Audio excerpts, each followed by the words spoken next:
Our story begins in the great city of Texas, one of the largest cities in the world. A cold wind was blowing outside, and there was piercing darkness. In one of the houses, there was a man tied to a rope who showed no signs of life. His body was covered with scars, and his hands were tied. Some liquid was dripping from his mouth. His eyes were closed, and cold sweat was streaming down his face. We are transported into the memories of our main character, Jake. The episode begins with gunshots and shouts to kill everyone. There was a massacre. People were dying every second. The smell of gunpowder hung in the air. Screams were heard. Along with the smell of gunpowder, there was a thick smell of blood. Everyone had to die. No one was going to take hostages. The screams of people could be heard many meters away from the massacre itself. The ground was flooded with blood. The massacre was so bloody that the fire even reached civilians, children, women, and no one was going to take hostages. The sky absorbed the color of the earth, became bloody.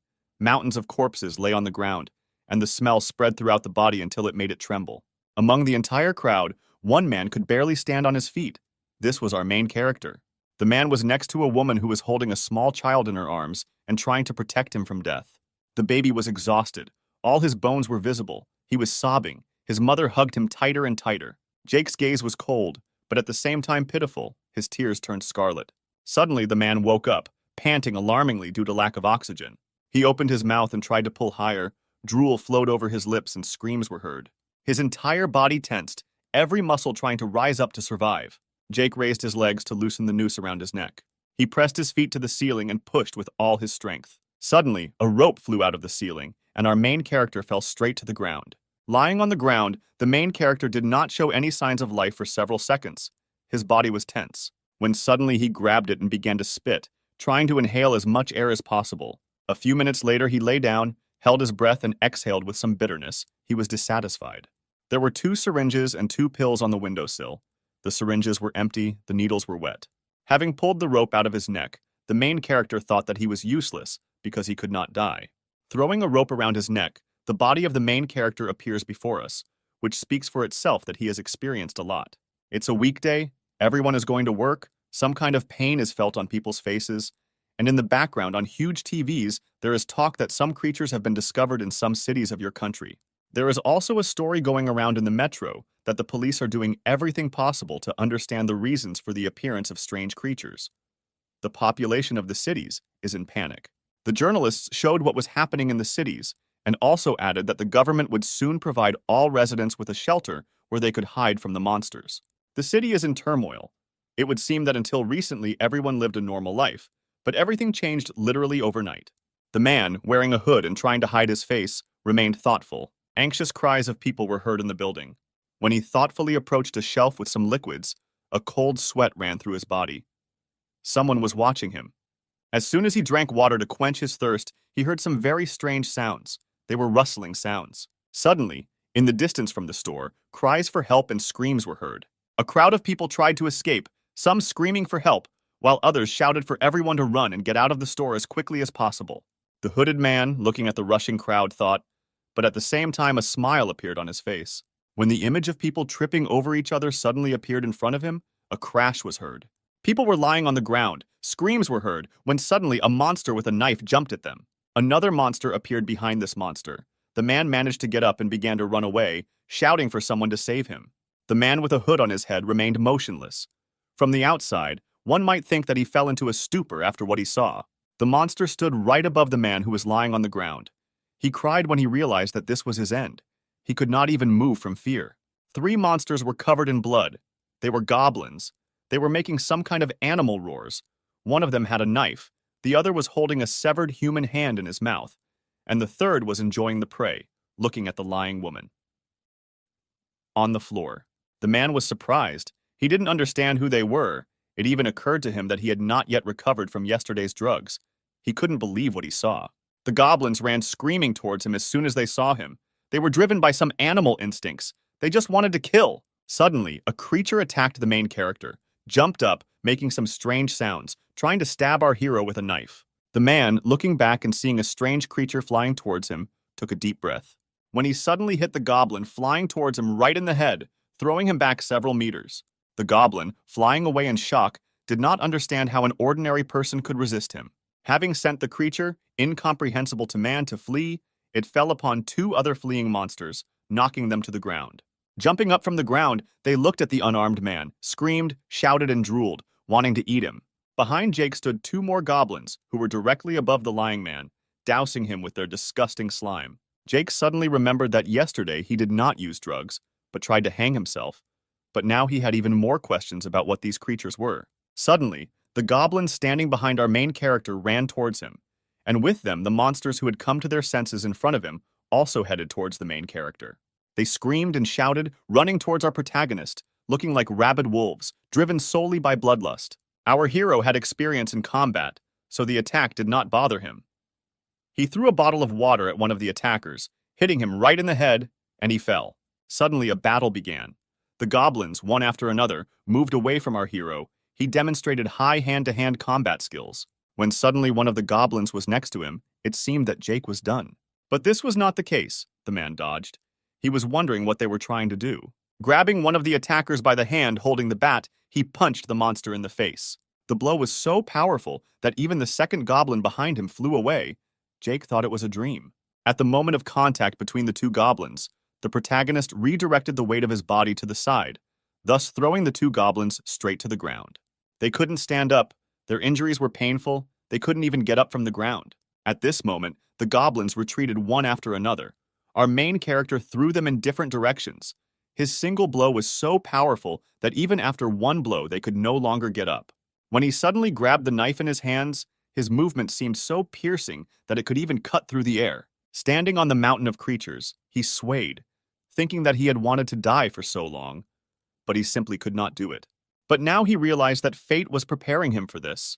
Now he did not want to die, gritting his teeth and looking around coldly. Once he was sure that there was no one around him, he began to lower the knife towards the creatures with great speed. But throughout the entire store, sounds piercing flesh could be heard. There was a thick smell of blood. The sounds did not stop for a second. After a while, the sound stopped. The main character rose from his knees and stood up. Slowly walking out, he could not understand what was happening, and behind him lay a mountain of dead monsters, their blood of an incomprehensible color. Adjusting his hood, he walked thoughtfully, trying to avoid prying eyes, breathing heavily. Approaching the entrance of the store, he saw that everything was destroyed. Because of his past, he realized what kind of house was happening here. He thought that the end of this world had come. Small blows of the bat were heard. The crunch of gloves on the handle was heard for several tens of meters around. Along with creaks and waves, screams were also heard. At first glance, a whole horde of goblins attacked the baseball player. He screamed for them to leave him. He wants to live, continues to swing and try to fight them. Like the others, he could not understand what these monsters were and where they came from, why they were trying to kill him. Fear was visible on his face. His face was covered with cold sweat. He thought that he might be training now, but no. He decided to run away from it. Was this some kind of punishment from his coach? When Blade's memories suddenly appeared before us, shouts were heard in the hall that he felt bad, and therefore he decided to leave training early. While trying to climb over the fence, he hears the coach screaming. Blade throws the bag over the fence and then jumps over it himself. Jumping up, he takes the bag in his hands and begins to run away. Running away, he says that he needs a good rest. He has had hard training lately, so he needs to rest. The young man ran away with a smile. Back in the present, Blade stops the blow with the key. The crash is heard throughout the internet cafe. But the devil's blow was powerful. He could not resist it and flew back. The recoil was so powerful that his whole body trembled. He falls and hits his head right on the shelf, the bat flying out of his hands. Scratching his head, the young man looked at the ground. The blow to the head was strong, so the boy came to his senses only after a few seconds. When he came to his senses, the goblins were already almost close to him. But suddenly an object flew towards one of the goblins. The blow was strong. It sent the goblin flying. Someone threw a frying pan at them. The falling elf fell on another elf running nearby, and they fell. When the main character suddenly appeared, his blows were so fast that it was not possible to really see his movements. But blue blood splashed throughout the store. Having finished off the fleeing monsters, he rushed to the two lying on the ground. The goblin was surprised, and he was also overcome with fear. Seeing the goblin's eyes, the main character wondered if these monsters could feel fear. Maybe they understand us. They died in an instant. Throwing the screwdriver to the ground, he exhaled heavily again. Adjusting his hood, he asked Blade if he was alive, and if so, he told him to follow him. Jason removed his hood and looked at the boy sternly, adding that if the boy wanted to survive, he must follow all his orders. Sweat dripped down Blade's face as he responded in a surprised voice. Well, He couldn't believe he survived, much less that anyone could face a horde of monsters. The main character, looking towards the baseball player, did not understand what Jason was seeing in the distance. When suddenly Jason ran to the side, the boy shouted at him to stop, but he didn't listen. The boy couldn't believe how he could leave him so easily. Grabbing the bat, he thought it was better than empty hands. Having caught up with the man, he asked him why he didn't wait for him. When he suddenly saw a huge monster, Jason's look spoke for itself. This monster was much more dangerous than all the previous ones. They were shocked by what they saw, because this incomprehensible creature seemed much more dangerous than those they had already encountered. Anyone could tell from Blade's eyes that the boy was very scared. Jason just looked at him in surprise. When suddenly a huge monster moved to attack the man, the guy couldn't even move. He was just trying to defend himself. At that moment, our main character was already running to his aid, grabbed his head and tried to save the unarmed guy. The monster noticed a man approaching him, who showed no fear. Jason's gaze was as stern as possible. With just one glance, he showed his advantage in strength. As soon as the monster was in the man's striking range, he hit him several times with the bat. The blows did not stop, wounding the monster one after another. It seemed that the monster was about to fall from the number of blows dealt to it. The blows were so powerful that a roar echoed throughout the entire store. The protagonist was a little surprised that his punches felt like he was punching a mountain. The monster, like a friend, grabbed our hero's bat, thereby preventing him from making another blow. His grip was so strong that he could break an iron bat. Holding a bat in his left hand, the strange creature tried to hit Jason, but he immediately dodged, bending down and jumping off the ground. Jason grabbed the racket, broke off part of it, and made a sharp stake out of the end of the handle. With quick movements barely noticeable to the eye of an ordinary person, the man struck the monster. The goblin screamed with incomprehensible squeals, trying to grab our hero. But before he can grab Jason, our protagonist hits the huge goblin right in the eye with the sharp end of a racket. The creature is confused, screams in pain, covers the wound with its hand, blood flows from the eye. The monster is furious with what is happening, because just as an ordinary person can fight him, he can also inflict wounds on him. The goblin becomes enraged. His scream is so loud that it covers the ears of many meters around him. For a second, even the main character hesitated, falling into a slight stupor from what he saw. Blade was still in a stupor and could not move as he watched what was happening. The lying people thought that their end had come. They could not move to save themselves. Tears flowed down their faces. The main character, grabbing the bat, exhaled deeply. At that moment, a creature had already attacked him. Its movement seemed so great that it was comparable to a stone falling directly on our hero. Jason, shouting incomprehensible sounds, raised the bat above his face. Thus, trying to deflect the goblin's blow, the bat squeaked again. The man flew backwards, his back hitting the shelves behind him. Our hero did not stand up, but the monster stood looking at the ground with his hand raised, showing his advantage. Grabbing the handle of the racket, the goblin noticed that the man behind him did not move. It was Blade. The creature, looking at the guy, took part of the racket out of his eye. Sweat ran down the young man's face as he thought about how things could have been different if he had stayed to train instead of running away. The goblin threw the racket aside. Blade began to shake in fear. Everyone around them understood that the only one who could protect them was dead or so wounded that he could not even move. The boy looked so scared that his eyes darkened. His mother thought the boy had died of fright. Blade begged his body to move, huge beads of sweat running down his face. His heart seemed to be trying to jump out of his chest, its beats becoming faster and faster. When the young man suddenly screamed, clenching his fists, he managed to move. The creature did not understand what was happening. It made him laugh. The blade began to make strange sounds. It seemed as if the air near his body was distorted. People were still in panic. They could not move, only groans were heard. Blade could not understand this, because he felt that every cell of his body seemed to be permeated with some kind of energy. Grabbing the bat, he looked at the monster in front of him, thinking that a fire was now happening in his body. He was overcome by an incomprehensible force. Suddenly, Jason jumped on the goblin's back and wrapped some kind of thread around its neck. The protagonist's hands were incredibly tense, squeezing the monster's neck tighter. Blade shouted to the boss. He was glad to see him. Jason, at that moment, continued to squeeze the creature's neck more and more. After the thread in the hands of our protagonist stretched to such an extent that it became like a razor, he jumped off it. Throwing the monster to the ground, Jason informed the goblin who greeted him that it could still move. The creature tried to resist. But suddenly the man changed his grip, pressing his back against the goblin's back and pushing him further down. Jason turned to Blade and asked him if he was still unconscious, if he was actually holding a bat for show. The young man did not know how to answer the call of his companion. Suddenly, without realizing it, Blade ran up to the monster and dealt him a powerful blow. Blue blood spilled over several tens of meters around, and the sound of breaking bones was heard. There were dozens of people lying around, shelves were broken, and there was chaos everywhere. People set up shelter right in the store. They were afraid to go out because they didn't know what was waiting for them there. The human spirit was destroyed. They no longer knew how to live. Approaching them, Blade and Jason looked at them desperately, hoping that they would give them some hope for life. Blade couldn't believe that just 7 hours had changed his life so much. He couldn't believe that his previous problems were so harmless compared to his current ones. The young man looked at Jason. He was curious about his past. He understood that his past was difficult. There are only a few people left alive, and it's thanks to Jason. If it weren't for him, everyone would have died. Even I would have died, Blade thought. Blade evacuated the defenseless, and Jason himself killed these creatures.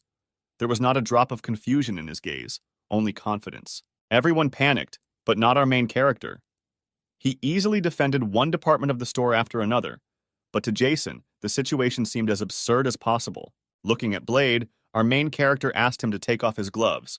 The boy could not believe what he saw, because a sign similar to a tattoo appeared on his hand. This power manifests itself in only 4, maybe 5% of people who are called awakened. The man, talking to the boy, told him that in their situation it was necessary to transmit information faster, so they would give this thing a simple name.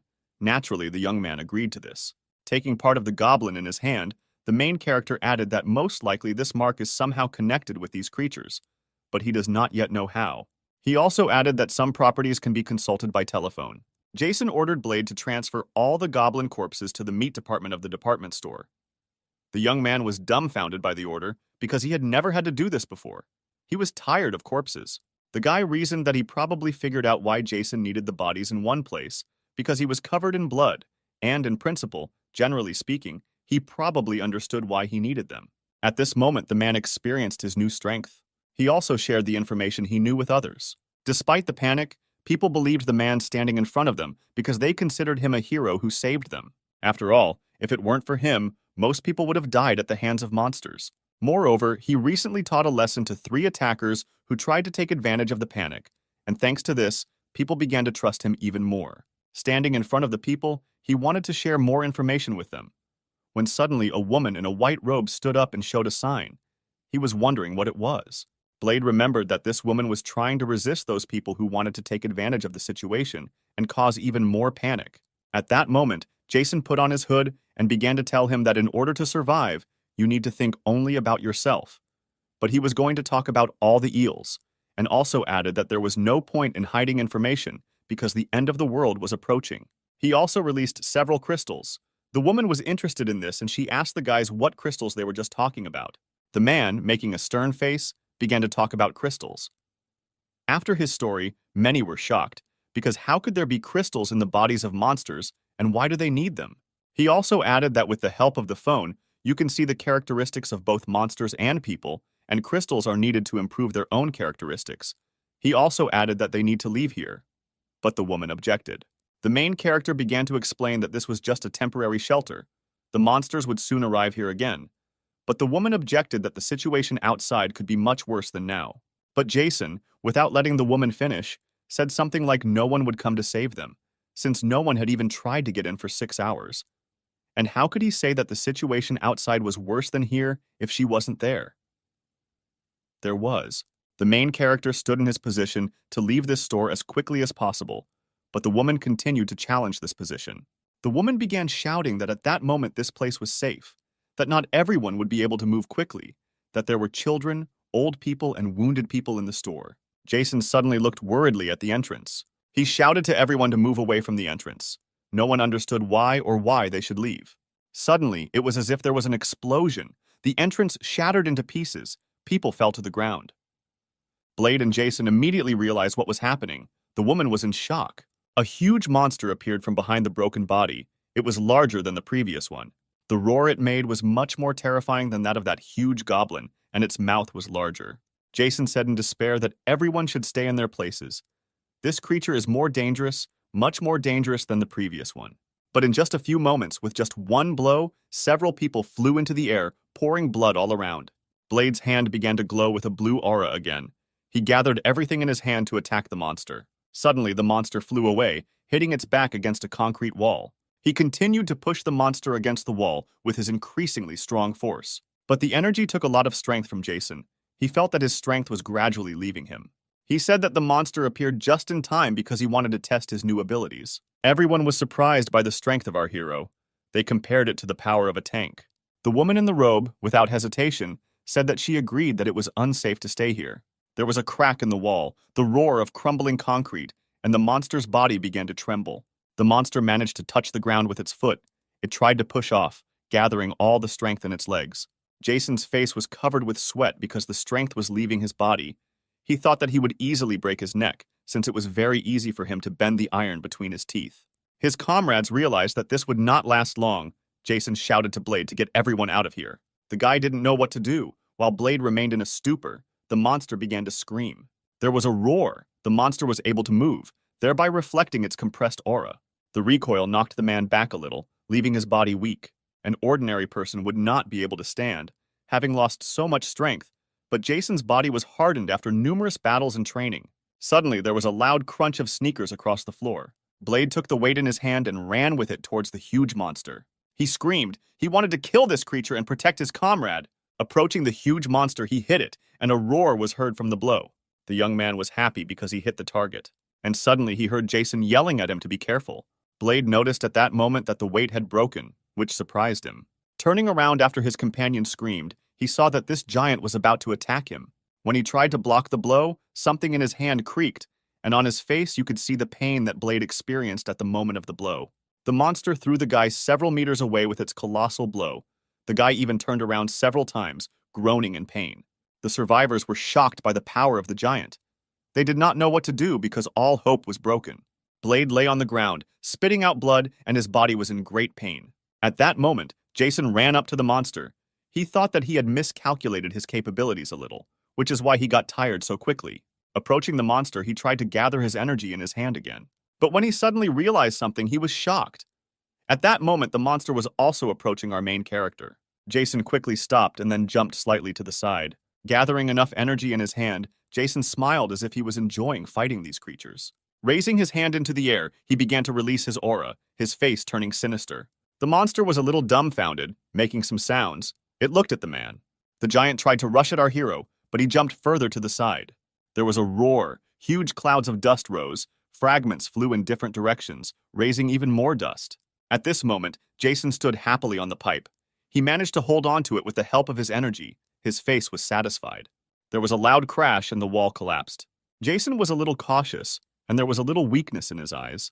Jumping up, he watched the actions of a huge creature that had just broken through a huge concrete wall with such ease.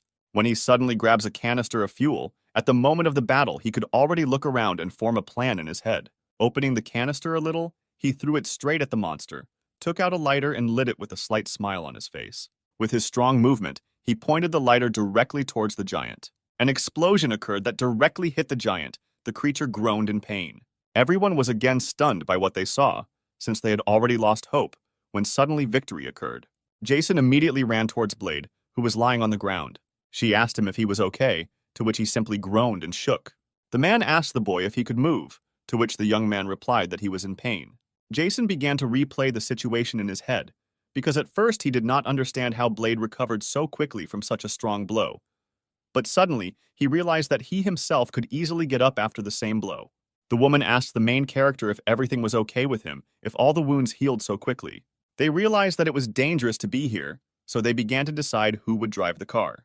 Jason ordered everyone to leave and deal with the monster himself. They could not understand which monster because he won, but the look of our hero spoke for itself. Victory was still far away. The monster entered again with a roar. There were no significant wounds on its body. Screaming again, Jason told them to leave the department store as quickly as possible. People were scared again. Could the monster stay alive even after such a powerful explosion? They didn't understand this. The creature was right in front of them, smiling and still making a terrible roar. They all began to run away, leaving their hero with sadness on their faces. The sounds of people running echoed throughout the store as everyone tried to get out as quickly as possible. The only thing that was heard was requests not to push anyone and to run as quickly as possible. Blade and Ella ran forward. The young man had already recovered from the monster's attack. His wounds had healed. Suddenly, out of nowhere, the goblins burst in again, emitting Blade's now familiar squeals. But the guy did not lose heart and was not afraid, instantly attacking these vile creatures. Approaching the entrance, people began to rush in, breaking down the doors of the store. At this time, a battle was already underway between the giant and Jason. The main character dodged the creature's blows one after another. The monster's blows seemed much more powerful than before, but the man was not inferior to him, dodging all attempts to harm him. There was a roar from all sides when suddenly Jason was able to wound the monster. But all of our hero's weapons broke from just one touch.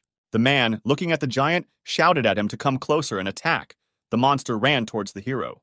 The people who came out were shocked by what was happening. No one could understand what happened and where they were, because it seemed that they were in a completely different city. They saw the house, what was happening around. The city was shrouded in darkness. There were roars and explosions throughout the city. Not a single lamp was lit. She looked around. Blade asked her what she was looking for, but she remained silent. When he suddenly ran up to the bus, the young man realized that he was looking for a vehicle for everyone.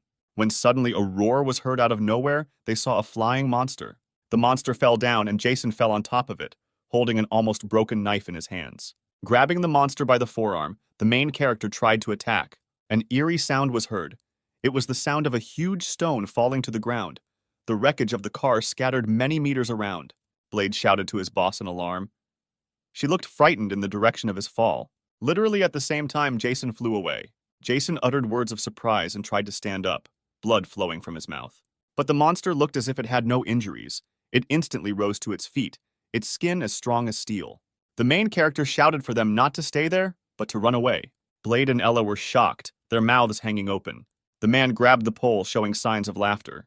Lifting the pillar from the ground, he raised it, waving it above him and signaling the monster to attack. Shouting to the monster to show him what he was made of, he ran towards it. The monster, roaring, also headed towards our hero. At that moment, a young man and woman ran up to the bus. Blade eagerly asked her if she knew how to drive a bus, to which she replied no, but with a smile on her face, she added that it was not much different from a car. The key was right on the dashboard. She grabbed it. They were a little surprised how lucky they were that the key was on the bus. At this time, a life and death battle raged between Jason and the giant. They dealt terrible blows to each other, dodged each other, and there was a battle of attrition between them. Second after second, a deafening roar was heard from their blows. No one could believe that this man was so strong, because he fought such a big monster on equal terms. The monster roared, but the roar already seemed tired. Jason was glad the monster was still alive because the battle wasn't over yet. Pulling back the bat, they were about to engage in hand-to-hand combat. Suddenly, the sound of wheels approaching our hero was heard. The hero looked around, quickly looking to the side in surprise. Sweat did not stop flowing down his face. The monster looked at Jason, who continued to make an ominous roar. At this moment, Ella was driving the bus, screaming and pressing the gas pedal, directing the bus towards the monster. At the last moment, the monster turned around and saw a huge bus approaching him. Jason jumped to the side, and the giant turned towards the bus. Still roaring, he raised his hands and wanted to stop the bus. The main character slid along the ground, watching the collision. There was a noise. The bus crashed like a tank. The creature tried to stop the bus. The front of the bus was crushed, and the monster slid on the ground. As the creature tried to stop him, the sound of pieces of the bus breaking was heard. Blade shouted that Ella was pressing the gas pedal harder, to which she replied that she had already pressed the gas pedal all the way. When the giant suddenly felt that energy was gathering somewhere, he instantly turned to Jason. But it was too late. Jason had gathered enough energy in his hand. The main character stated that he understands that being hit by a bus will not kill him, but while he is busy stopping it, it can break his neck.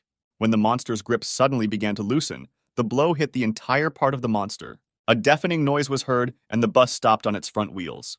The guy screamed, squeezing the woman's neck. She screamed at Blade to loosen his grip because he might choke her. Jason, shouting to the giant to say hello to the devil, began to squeeze his neck. There was a crunch and a squeal from the monster. His neck was broken. The impact of the bus threw the monster against the wall, and a column of dust rose. People couldn't believe that they could actually kill him. The bus stopped, the wall broke, the roar of the engine died down. Everyone was delighted with what they saw. Jason continued to release energy, directing it towards the monster, releasing more and more. Sighing with relief, he stopped releasing energy, his eyes tired. Lowering his hand, the energy in his hand began to dissipate. The main character could not believe that for the first time in such a long time, he breathed a sigh of relief. He could not believe that he tried to commit suicide several times. But in this situation, having avoided death, he sighed a sigh of relief. He was happy. Looking at the ground, he thought that he was useless. His laughter was incomprehensible. When his gaze suddenly turned cold, he added that it wouldn't help. At that moment, Ella was lying on the bus, and Jason was on top of her. He asked the woman if this was normal. She looked worried. She told him that he was an idiot. He almost killed her twice. But the boy didn't listen to her. He was glad that she was safe. She was interested in what would happen to the monster if they won, but Blade was not interested. He was glad that she was safe and helped her up. The young man also helped her get off the bus, telling her everything if she was okay. When they got off the bus, they saw Jason standing over the monster's corpse, holding an axe in his hands. They screamed in surprise, not understanding what our hero was trying to do. Looking at him excitedly, they could not utter a word. They simply looked at his actions. Jason dealt blow after blow to the monster's body, cutting it into pieces, while blood flowed in different directions. Jason pulled the crystal out of his body and ate it. They couldn't say a word, they just watched as their comrades swallowed the stone. It seemed to her that after working as an intern for several years, she had seen a lot of things, and the smell of corpses was similar to Jason's. Adding that the man in front of her is a real evil demon, standing on the mountain of the dead and drowning in seas of blood. After some time, when everyone had moved away from the battle, they began to prepare to leave. Pack bags with everything you need to survive. Those around him followed his example and also began to collect the most necessary things. Jason pulled his hood over his head, threw his backpack on his back and looked around. Everyone was ready to hit the road. They went to the town hall. Fortunately for them, there were no monsters nearby. Everyone breathed a sigh of relief, but the main character invited everyone to move forward. But this time, only those who woke up will be able to move forward with him. Everyone was surprised by Jason's words, because they understood that they could not survive without the awakened ones, and they cursed them. The trio left, leaving people in the town hall. Blade and Ella realized that the town hall had enough medicine, food, and weapons. They strengthened the gates with machines. Their chances of surviving there were much greater than moving forward with Jason. The people remaining in the city hall can become easy prey for monsters, because no one knows what awaits them next. They tried to convince themselves that they had made the right decision by leaving them there. Now they were moving to the military district. There was supposed to be a police station along the road. They wanted to take weapons there. Jason said that he would move on, let Ella and Blade follow him, but he would not relax and look around. He also added that any mistake they make could cause their death, so they should be careful. Entering the station, they saw mountains of corpses and the smell of blood hanging in the air. Jason, bending over to the first man lying on the ground, said that he died about 6 or 7 hours ago, and the cause of death was a bullet that passed through him. Our hero also ordered Blade to remove the corpses and block the doors as much as possible. She looked at the corpses of people. Jason looked around. The woman noticed one of the bags. It seemed somehow significant to her. Taking a cup from her bag, she showed it to her companions. Opening his phone, he pointed to the cup that gave him information about her. Jason read that this was the cup of God's healing. Blade was happy because it was something very important. The main character, looking at the young man, made it clear with just one glance that there was no need to shout. Holding the bowl, he began to absorb Ella's energy. The bowl began to fill with water. There was a splash and a sound was heard from inside. At first, no one understood how the cup was filled, other than filling it itself. It was also illuminated by a bright aura. They decided to check it out and started pouring water on Jason's wounds, when suddenly steam began to come out and the wounds began to heal. Blade shouted that his sister was now his healer. That was wonderful, Jason smiled. The man also added that the risks of using them are still high, since they consume a lot of energy, but are very useful. The man found several pistols and began to explain how to use them. The girl and boy were delighted with the find. They, of course, did not know whether they would be able to use it, but now they have a means of protection. As cold sweat suddenly started running down Jason's face, his teammates asked him what happened and why he was so tense. Suddenly, Jason's look changed. He became even more scared. The young man's gaze became even more frightened, and a trembling ran through his body. She and Blade fell to the ground, shaking, the strength seeming to leave their bodies. Jason ran to the door. When he opened the door, he felt some kind of horror. His face was covered in cold sweat again, but his expression did not change. He looked at the sky and saw something terrible there. Something was flying directly above him in the night sky. There was a loud scream of powerful blows that seemed to cut the air. It was a huge monster. It was much larger than the others. Its aura was stunning. Jason's body trembled slightly, because this was another fight with a powerful creature. His whole body tensed and his gaze became stern. It seemed that the main character was scared. But no, he was delighted with what he saw. He didn't understand where such strength came from, because he just flew past them. But his body was shaking. He felt danger. But at that moment he heard some sounds. Turning to his companions, he realized that not only his body was experiencing fear. The girl and boy lay on the ground, their bodies exhausted. She seemed to be in worse condition than Blade, so our protagonist ran to her first and began performing CPR. In addition to artificial respiration, he massaged her heart and squeezed her chest, but nothing helped. Listening to the heartbeat, he heard a slight beating, but there was no breathing. Then he remembered the healing cup. Grabbing it, he gave the liquid contained in the cup to his comrades to drink. They began to come to their senses, both coughing. The girl and boy could not understand why they suddenly began to drown. Jason said they were changing plans so they would rest here for a bit and then move on. It was still dark outside. A cold breeze was blowing, as if passing through the body. Time passed. Jason's companions were resting, but the man could not close his eyes for a second. He was immersed in his thoughts. The sun appeared. Darkness began to disappear on the streets of the city. Some time passed and the sounds of fighting were heard. Blade knocked down the goblins one by one, hitting them with his bat, the goblins flying in bunches. The boy was happy, because since the last battle he had become much stronger and learned to use his new strength. After dealing with everyone, he turned to Jason and asked what they would do next. Cutting down goblins for crystals, the man told his comrades to use their power correctly, for no one had yet mastered it perfectly, and any mistake could be paid. Throwing away the crystals, he added that if there were a more powerful being here, such weak goblins would not dare to be here. While eating the crystals, Ella said that's what they taste like. Jason added that they're getting out of here. It seemed to the girl that they had been wandering here for half an hour already, but it seemed that they were not avoiding monsters, but rather looking for them. At this moment, the man thought that such weak monsters need to be hunted. At this rate, they will slowly but surely accumulate strength. At that moment, shots were heard nearby. The military created huge barricades and opened fire on the monsters. The crowd of soldiers fired machine guns, and the deafening sound of numerous shots was heard. The goblins fell one after another from the bullets. There were a large number of them. They were countless. One after another they tried to break through the barricade. But they couldn't get through it. Along with the sounds of gunfire, the painful screams of monsters were also heard. The soldier was reloading the machine gun. He was the commander of the defense. He shouted to his comrades to hold the line of defense and not let anyone through. Suddenly a rumble was heard. A loud roar was heard.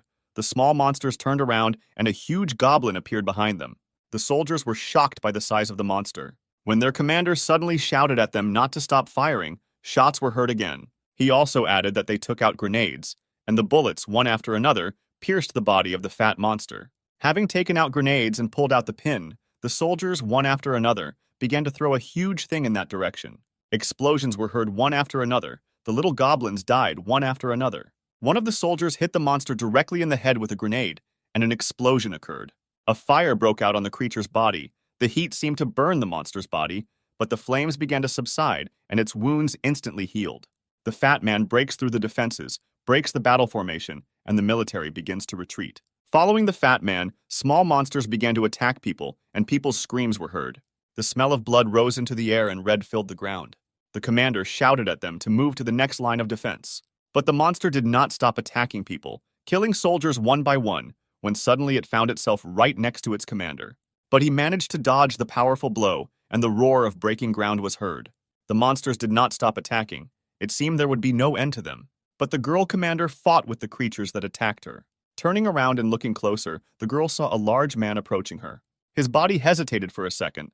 The trembling passed, and he realized that he had not had time to dodge.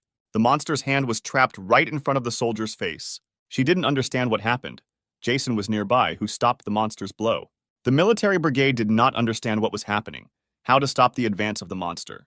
There was a crash behind Jason. He told the girl that he would leave if he wanted to live. At this moment, Blade had already attacked the monster, hitting it in the neck with a bat. He struck the monster in the face one blow after another, and terrible sounds were heard. Blade yelled at him to pay him for the numerous deaths. While shouting this, he continued to deal terrible blows to the monster. The girl lying on the ground could not believe her eyes, because the firepower of machine guns could not inflict wounds similar to those that he inflicts with an ordinary bat. Blade stopped attacking the monster. At that moment, Jason shouted that they were leaving. The young man grabbed the girl by the hand and began to run away.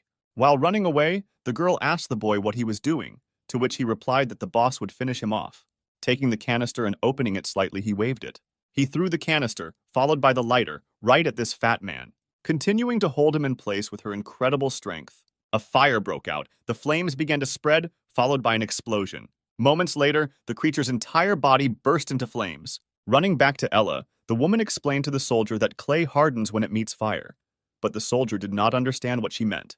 Jason's hand began to harden. This was his strengthening.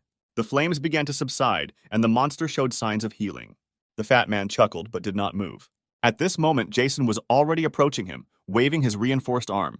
There was a blow. It seemed so powerful that it could be compared to the onslaught of a tank. The creature's body began to fall apart into small pieces. Not only the military were surprised, but also Ella and Blade, because they saw Jason's new power. Elsa was surprised. She wondered more and more whether there was a person standing in front of her. Jason's arm was returning to normal and he was calm. The crumbling barricades in the city, which took so long to build, were destroyed in an instant. After a while, he saw Jason put some kind of crystal into his mouth. Replaying the moments in her head, Elsa thought that the monsters appeared yesterday. The trained officers were immediately killed by them. In addition, the connection was later interrupted and the enemy defeated the regiment's command. Fear of the enemy completely deprived him of his fighting spirit. He managed to gather the remnants of his troops and hold the line of defense. But he saw the death of the soldiers, after which he began to feel weak. And it was at that moment that he met Jason, who was so easily able to cope with what an entire army could not cope with. She looked at him with stunned eyes, seeing him as her hero. Jason turned to Elsa and asked if she was the commander, to which she replied yes.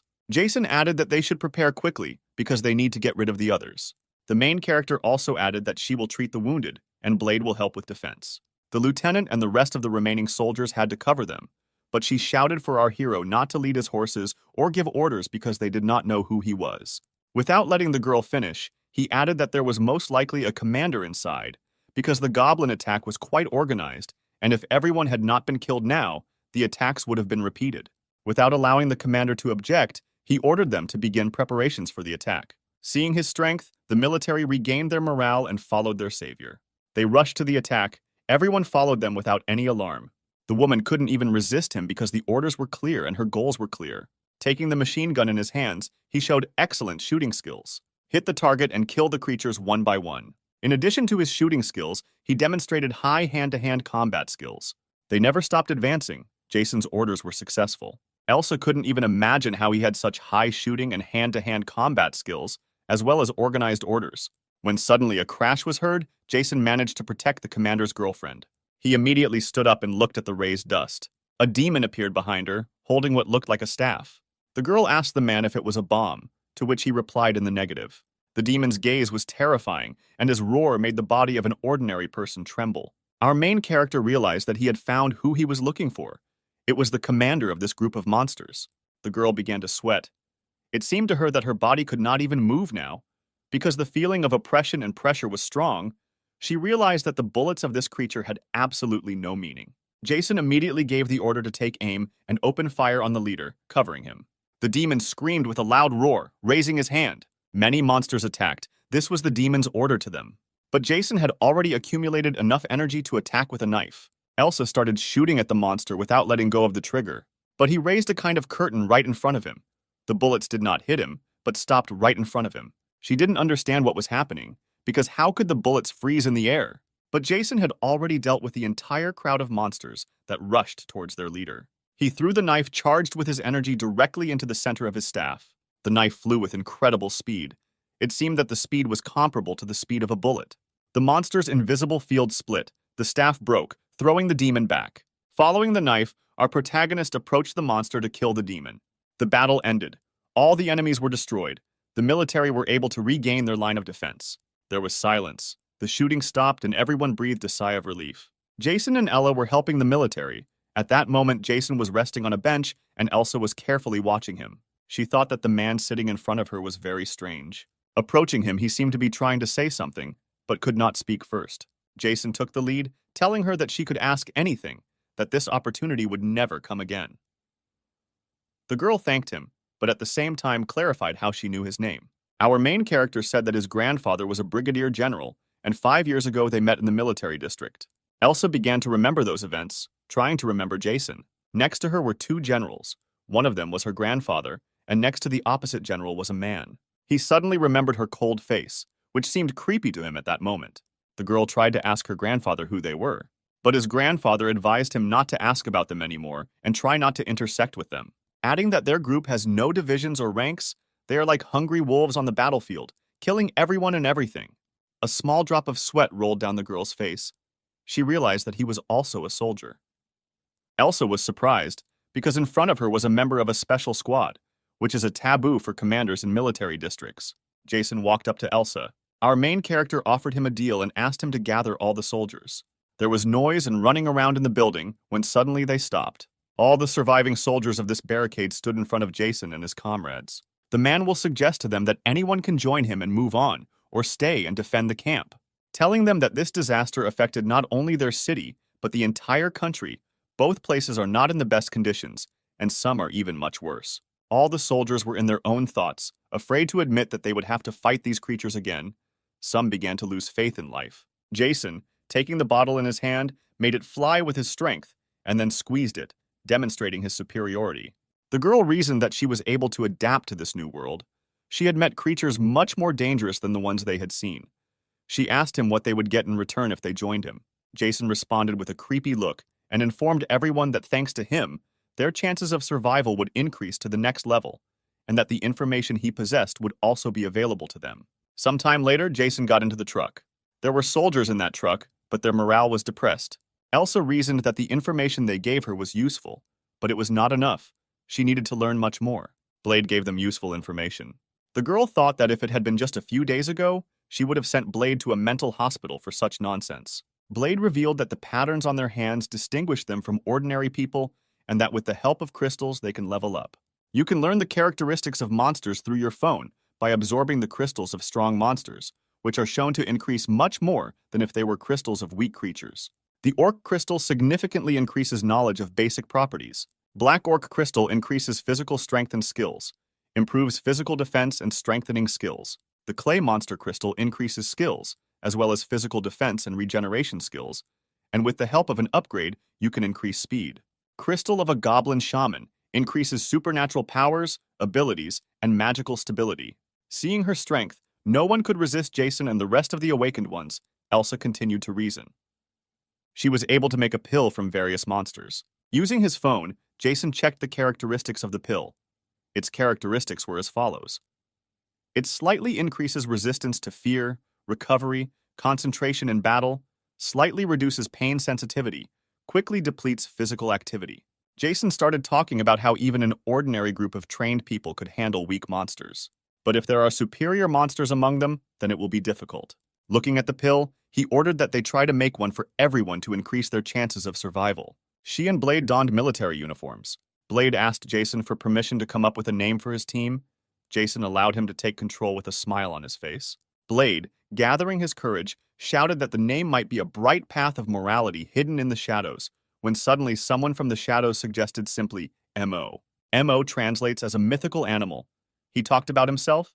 His name is Scott, but he is not awake, but really wants to help Jason. He also suggested that it would be worth going to the museum where the bows are kept. Jason saw him as an unusual person and asked who he used to be, to which he replied that he was an expert in smuggling, creating counterfeits and selling them. When Jason suddenly shouted an order that they would leave in half an hour, everyone should be wary. Scott compared Jason's cold, intimidating gaze to monsters, although his gaze scared him even more. Blade praised his commander and said that in just a few minutes he came up with such a perfect plan, and also found a truck that could not be afraid of small monsters. The guy did not close his mouth, trying to scatter and distract the rest of the soldiers. Blade, looking out the window, quietly said that he was interested in knowing whether anyone was worried about him or not. He remembered how cold Jake was to everyone, but thanks to absorbing the crystals, he felt much better together with our main character. Looking at Ella and Elsa, the boy added that he was afraid of becoming one of these monsters. Scott looked into the distance and felt uncomfortable. When suddenly there was an explosion, the soldiers panicked, asked what was happening, and looked out the windows. Everyone realized that fire could not start on its own, so they took out their weapons and began to take aim. Scott reasoned that buildings were full of people, so fires and secondary disasters were now quite normal. There was another explosion. Jason climbed out of the truck and slowly began to move towards the explosion. Stopping, he looked in the direction of the explosion, trying to see the cause. In an incomprehensible voice, he ordered everyone to take pills and prepare for battle. No one understood why their commander's voice changed so much. After ordering the others to wait for orders while Ella was present, he stepped forward, adding that Scott would come to fight him. The expert was shocked by this. The young man was shocked that he was sent into battle, but he did not yet understand what awaited him. In front of him were a large number of skeletons that looked like wolves. Jason told the guy to hold out for 3 minutes, fighting with those in the car. When he was asked why he would fight alone, there was suddenly a loud noise. A supreme monster appeared before them. Everyone trembled when they saw what they saw because he was bigger than the others, and his bloodlust could be felt even inside the truck. Suddenly, the monster howled, drawing out its claws. His howl created a strong wind that seemed about to knock Scott off his feet. The monster looked at the truck, growling. When shots suddenly rang out, Jason said he would take care of him. Many small creatures ran towards the military, emitting squeals. Jason fought side by side with Blade, throwing small creatures one after another, trying to get closer to their leader. When suddenly our main character grabbed a machine gun and started shooting. The supreme monster dodged the bullets. Jason was a little surprised by the monster's speed. Approaching the monster, he shot directly in the shoulder. The monster howled. While the creature remained in a stupor, the man struck it with his elbow. The leader tried to attack our hero, but he dodged. He compared it to previous monsters, although he added that he was probably stronger than them. They attacked each other, dodging the enemy's blows. Trying to attack the monster with a bayonet, Jason swung it, after which the monster tried to pierce him with its claws. The man, blocking the blow, began to attack the monster. Jason's scream was heard. Blue blood stole the protagonist's hand. There was silence. The sounds of gunfire and screams ceased, and a large number of corpses of monsters lay on the ground. The soldiers' faces seemed tired because the battle was difficult. Scott couldn't say a word. He was just thinking about how cool he was now. His commander stood right in front of him, holding the leader's head in his hands. Jason's features enlarged. Having decided who would stay and who would move to the museum, they headed towards the building. Scott and Ella went with the man. As they walked through the museum, they listened to every creak because they didn't know if there were any creatures in the building. Having found the bow and arrows, we checked through the phones. The name of the arrow was lost. Jason reasoned that weapons were most likely like people, that not everyone had abilities. But Scott tried to please his commander by telling him that he had something else that had special qualities. A friend told him that there was another treasure in the museum. While touring the museum, they heard Scott talk about how difficult his life had been. Suddenly she smiled, and from her smile everyone realized that they had found that same treasure. Looking at this, they could not look away for a second. It was a golden bowl. Its level was 3rd, and its value was special. With the help of this bowl, one could see the danger. They couldn't believe that some bush could predict the future. Suddenly, Elsa orders everyone to reload their weapons and move towards the truck. The entire crowd of soldiers ran towards the truck. Blade and Jason were already waiting outside the truck. Hearing the sounds of racing, the young man prepared for battle. The man next to him laughed and assured him that they were not monsters. A crowd of people approached them, darkness on their faces. Nobody understood what was happening, where so many people came from. Seeing the soldiers, people began to cry with joy because they felt saved. As we approached, we heard shouts of joy. Blade recognized one of the girls. He couldn't believe his eyes. Suddenly, Jason ordered to go to the museum because it was dangerous outside. No one could believe that such a large crowd of people could get there. People said that in the capital, some kind of flying monster was destroying the city. Fighter jets were blowing up bridges with missiles. Hearing this, Jason began to think that some other military base was still in operation. And judging by the distance, he guessed that it was the Air Force. But he still couldn't believe that the monster he had just fought had come from the capital. Having given the order that today they would relax in museums. But Jason did not intend to take any of the people with him. Elsa shouted that ordinary civilians should not be abandoned. Blade also screamed in disgust, trying to convince people that the Major was joking. People were panicking. They just felt safe. But the military wanted to abandon them. They started shouting that they were obliged to protect them. To which Jason clearly answered that this is not the military, but an organization of monster hunters. Their task is to kill monsters, not to save people. None of their subordinates are obliged to give their lives for them, adding that if anyone tries to stop them from moving forward, they will face death. All the military remembered the exploits of their elder, so no one wanted to confront him. After all, in addition to fighting monsters, he also taught them many things, for example, how to charge a phone from car batteries. The soldiers were calm because the commander's orders were always correct. The military understood that people would be in greater danger with them than if they had stayed here. Blade, Ella, and Elsa began to persuade their commander to take people with them. After thinking for a while, Jason said he would give them a chance. Sending an army to retrieve the monsters' corpses, Jason showed how to cut them up. Everyone except the children knocked out the monsters. 22 civilians passed the test. Suddenly, Scott came running with a full golden cup. The cup filled itself. Jason immediately realized what was happening. Taking the cup from Scott, the older man began to drink its contents. Suddenly, the man's body became heavy and he began to sweat. A second later, he fell to the ground, showing no signs of life. Everyone was frightened by what was happening. Everyone was screaming. The eldest was lying on the ground motionless. He found himself in a place unknown to him. Everything was on fire. I didn't understand why the body was moving on its own. After some time, he helped Blade leave, who asked him to leave. There were scars on the young man's face. The man did not understand why he asked him to leave. Pushing him towards the car, he ordered him to leave as quickly as possible. Blade shouted that Jason didn't need to sacrifice himself to save him. There was a crash and a column of dust rose up. Ordering Blade to leave, Jason grabbed his sword. Trying to persuade his commander to stay, the young man cried, but the man shouted that he would only get in the way. After starting the engine, Blade began to drive away, and our main character stood in a stupor, not understanding what kind of monster was in front of him. As he began channeling his power into his sword, he prepared for what could be his final battle. Suddenly, a huge monster appeared in front of him. Its size was impressive. Jason remembered that the creature flew over the border that night. Starting to scream, he ran towards the monster. When he suddenly opened his eyes, Scott, Ella, Lazy, and Blade appeared in front of him. Everyone began to ask him about his condition, but he remained silent. Standing up, he grabbed his head. His head seemed to be torn into pieces. She said the cause of his fainting was unknown, but his condition was absolutely good. When Jason suddenly said that he saw his death in a dream, everyone was shocked. He asked for coffee. His eyes were empty. Over coffee, he said that he didn't know who would survive, but it was obvious that he would die. He said that the great commander-in-chief, the commander of the 10th Motorized Rifle Regiment, is nearby. There is no front there, and they have enough firepower. He believes that they still exist. She assumed that some organization wanted to get rid of them. Scott added that it is necessary to collect the exposed pieces because they must not fall into the hands of enemies. Blade tried to console his commander by telling him that they now knew the future and could avoid death.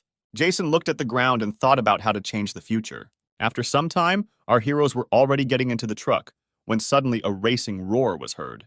They saw huge monsters that looked like pigs and heard grunting. Jason ordered to wait for orders and conserve ammunition, called Blade, and added that they would be taken care of. The soldiers willingly followed the instructions of their commander. As Jason began to gather energy into his hand, he raised it. He directed his power towards the approaching crowd of creatures. The monsters fell to the ground squealing. Blade grabbed the bat, and our protagonist used the momentum of his hand. Having risen, the pig monsters began to move towards our heroes again. None of the common people understood what two people were trying to do against such powerful monsters. They wondered if they would die. Calmly approaching them, the boys smiled. The girl screamed Blade's name and told him to run, and suddenly Blade swung his bat straight at the monster. At this time, Jason had already killed several creatures. Everyone was surprised that ordinary people fought and defeated monsters. Blow after blow, Blade killed the creatures. Jason, killing, moved through the crowd, scattering it in different directions. After some time, a large crowd of monsters gathered around them. Jason breathed a sigh of relief and said it was easy. Even the military was shocked by the power of Blade and Jason. They believed that they were much more dangerous than these monsters, and they were lucky to have them on their side. When they got out of the truck, they approached some pigs the size of bulls and did not understand how they could be moved. Jason ordered them to return to camp to get weapons and clothing and to repair the car. Everyone was busy working and shouts of joy could be heard. I felt the cold outside. The wind was blowing, when suddenly I heard the sounds of an engine. Everyone was on alert, pointed to the car, and the commander got out of it. With him was a girl in military uniform. Blade said it was a nurse. They found her in the city while on patrol. They saw a severed head, but the cut was made by something sharp and clean. They also discovered another organization called Miami. Its leader's name is Maya. No one could believe that they were sacrificing people to monsters in order to survive. Everyone began to discuss this story, when suddenly Jason interrupted them. He said that he wanted to go with them, but they interrupted him, saying that he would not go alone, that they would go with him. Jason added that they were afraid that they would just have to kill their leader and be done with it. He also said that they shouldn't fight the entire group and that he doesn't know their strength either. After some time of silence, he said that he was good at killing secretly. No one understood the words of his commander. Before the elder left, Ella asked him to return alive. It was snowing and it was starting to feel like winter outside. A crowd of people had gathered inside the building, discussing the arrival of cold weather. As they sat, they discussed that Squad B had gone to deal with the creature that was trying to escape. From their conversations, it was clear that their scout had not returned. Jason stood with his mask and hood up and looked at the building. There was a large crowd of people behind him. He had to cope in an hour. There was a knock on the door. Members of Mamie's group thought it was a scout troop. Suddenly, a truck burst through the door, scattering a crowd of people in different directions. Screams began to be heard that a stranger had attacked them. The truck did not stop, but continued to accelerate. Suddenly, the door opened and a masked man jumped out. No one could understand where such a madman had come from. The truck crashed into the wall and a roar was heard. When they approached the truck, they saw that no one was inside. They ran to look for whoever was driving the truck. Suddenly, a masked man appeared, put a knife to his throat, and asked him to drop the weapon. It was our main character, Jason. He was trying to understand what kind of yellow-eyed demon he was to them. He also said that only the leader managed to survive the meeting with him, after which they regularly sacrifice people. The man from the Miami gang tried to appease Jason with the idea that he could spend the whole night with any girl and that they would also help him deal with him. Jason cut his own throat and said something to the effect that he didn't want a man who would betray his commander. The corpse of this man was lying on the ground covered in blood. Most likely he was not lying, our hero thought. He put on his mask and began to move forward. A crowd of people lay on the ground, covered in blood. There were sounds of growls, pitiful moans, sounds of screams, and the remaining members attacked Jason. A battle began between them, and our main character was attacked by a large crowd of people. While fighting one of them, someone attacked Jason from behind. With a quick movement of his hands, Jason cut his attacker's throat. Another man attacked him from behind, but our protagonist, with a quick movement of his hands, stabbed him with a knife. He killed the attackers one by one, demonstrating his superiority in the use of bladed weapons. The attackers fell before him one after another, shedding rivers of blood. He left behind mountains of corpses, all of them dead. Having walked a little further, he was surprised by the silence that alarmed our hero. He felt danger but could not understand where it came from. When he suddenly felt the heat, he quickly looked around and saw something incomprehensible. 2 fireballs flew towards him at great speed. Having managed to avoid this, a strong explosion was heard, and the fire engulfed a large area. He grabbed the holstered pistol hanging from his belt and removed the safety. Immediately aiming in the direction from which the bullets flew, he opened fire. He shot at a man in iron armor. The bullets seemed to bounce off him. Jason was surprised that after firing a full magazine, the man in front of him was still standing, with only small drops of blood running down him. Having reloaded the pistol, the main character continued shooting at the man in armor, but he jumped back and hid behind the wall, after which he drank some liquid and breathed out flames directly towards our hero. Jason was thrown back, but was able to regroup and get to his feet, continuing to fire at his attacker. The masked man was still hiding behind the wall of bullets, trying to catch his breath. While reloading his gun, Jason started screaming, trying to say something to our main character. Our main character listened and heard him ask if he was a primitive hunter. He also said that he thought that he was the only survivor in this city. But this is not the case, and he will have fun not only with monsters, but also with elite warriors. He told her about the powerful monsters he fought. The main character heard this story, wondering who he would now have to fight and where he got so much power from. Jason wondered why he needed a monster and where he got this armor. Only a black monster with such a powerful skin came to mind. The masked man asked Jason why he attacked them, and after a while also asked if he was really against his organization's actions. At this moment, a group of people had already gathered below, preparing to defend their commander, discussing the fact that there was only one attacker and that they could easily kill him in the middle of the crowd. They shouted that the future was in their hands and that they could rebuild the city and live in joy.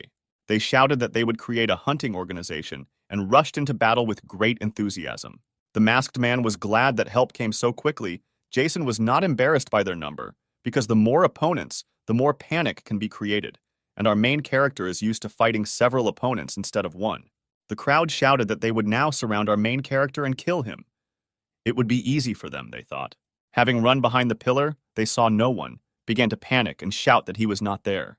When suddenly a noise was heard above them, they looked up to see Jason already aiming at them. They were shocked and scared. Screams could be heard throughout the shopping center. When Jason encountered a crowd of people, a masked man tried to attack him. He shouted that he deliberately let them attack as a distraction, and after a few seconds he added that he died faster. Swinging the sword, a crash was heard. An entire shelf with some documents was cut off with one blow, and the wind raised the swing. With his strength, he even cut down his own subordinates who were on the other side of the regiment. Screams were heard. Standing around a large number of human corpses, he anxiously asked where he was. He was frightened when suddenly words came from behind him that he was not worthy to carry such a strong sword with him. Our main character immediately after his words began to inflict a large number of powerful blows on the masked man.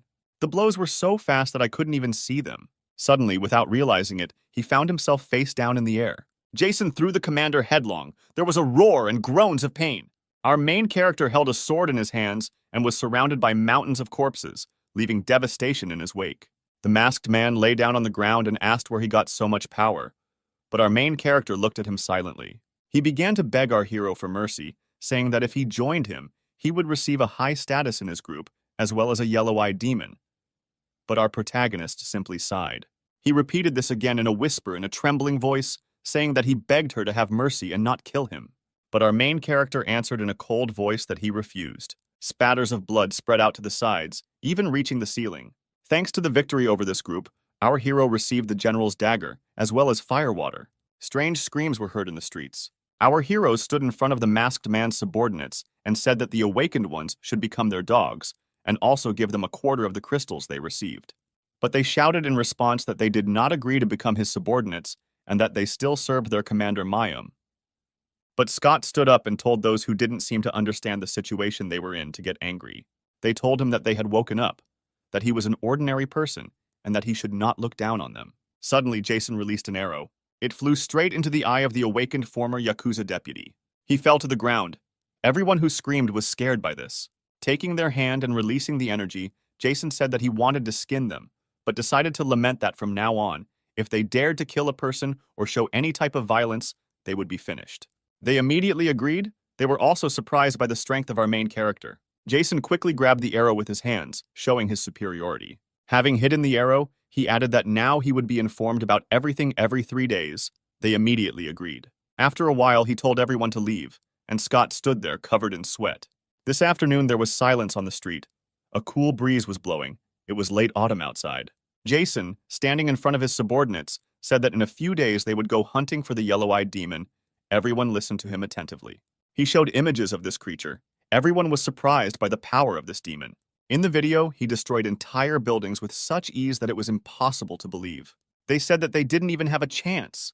They were all shocked by the power of this demon. But their commander told them that if they want to survive, they will have to take risks. Everyone was surprised.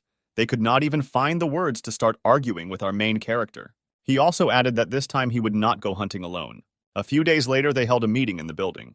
They talked about how several days later they sacrificed several people to this demon. Jason ordered them to gather all the people who were going to hunt. She had to gather doctors to help the wounded.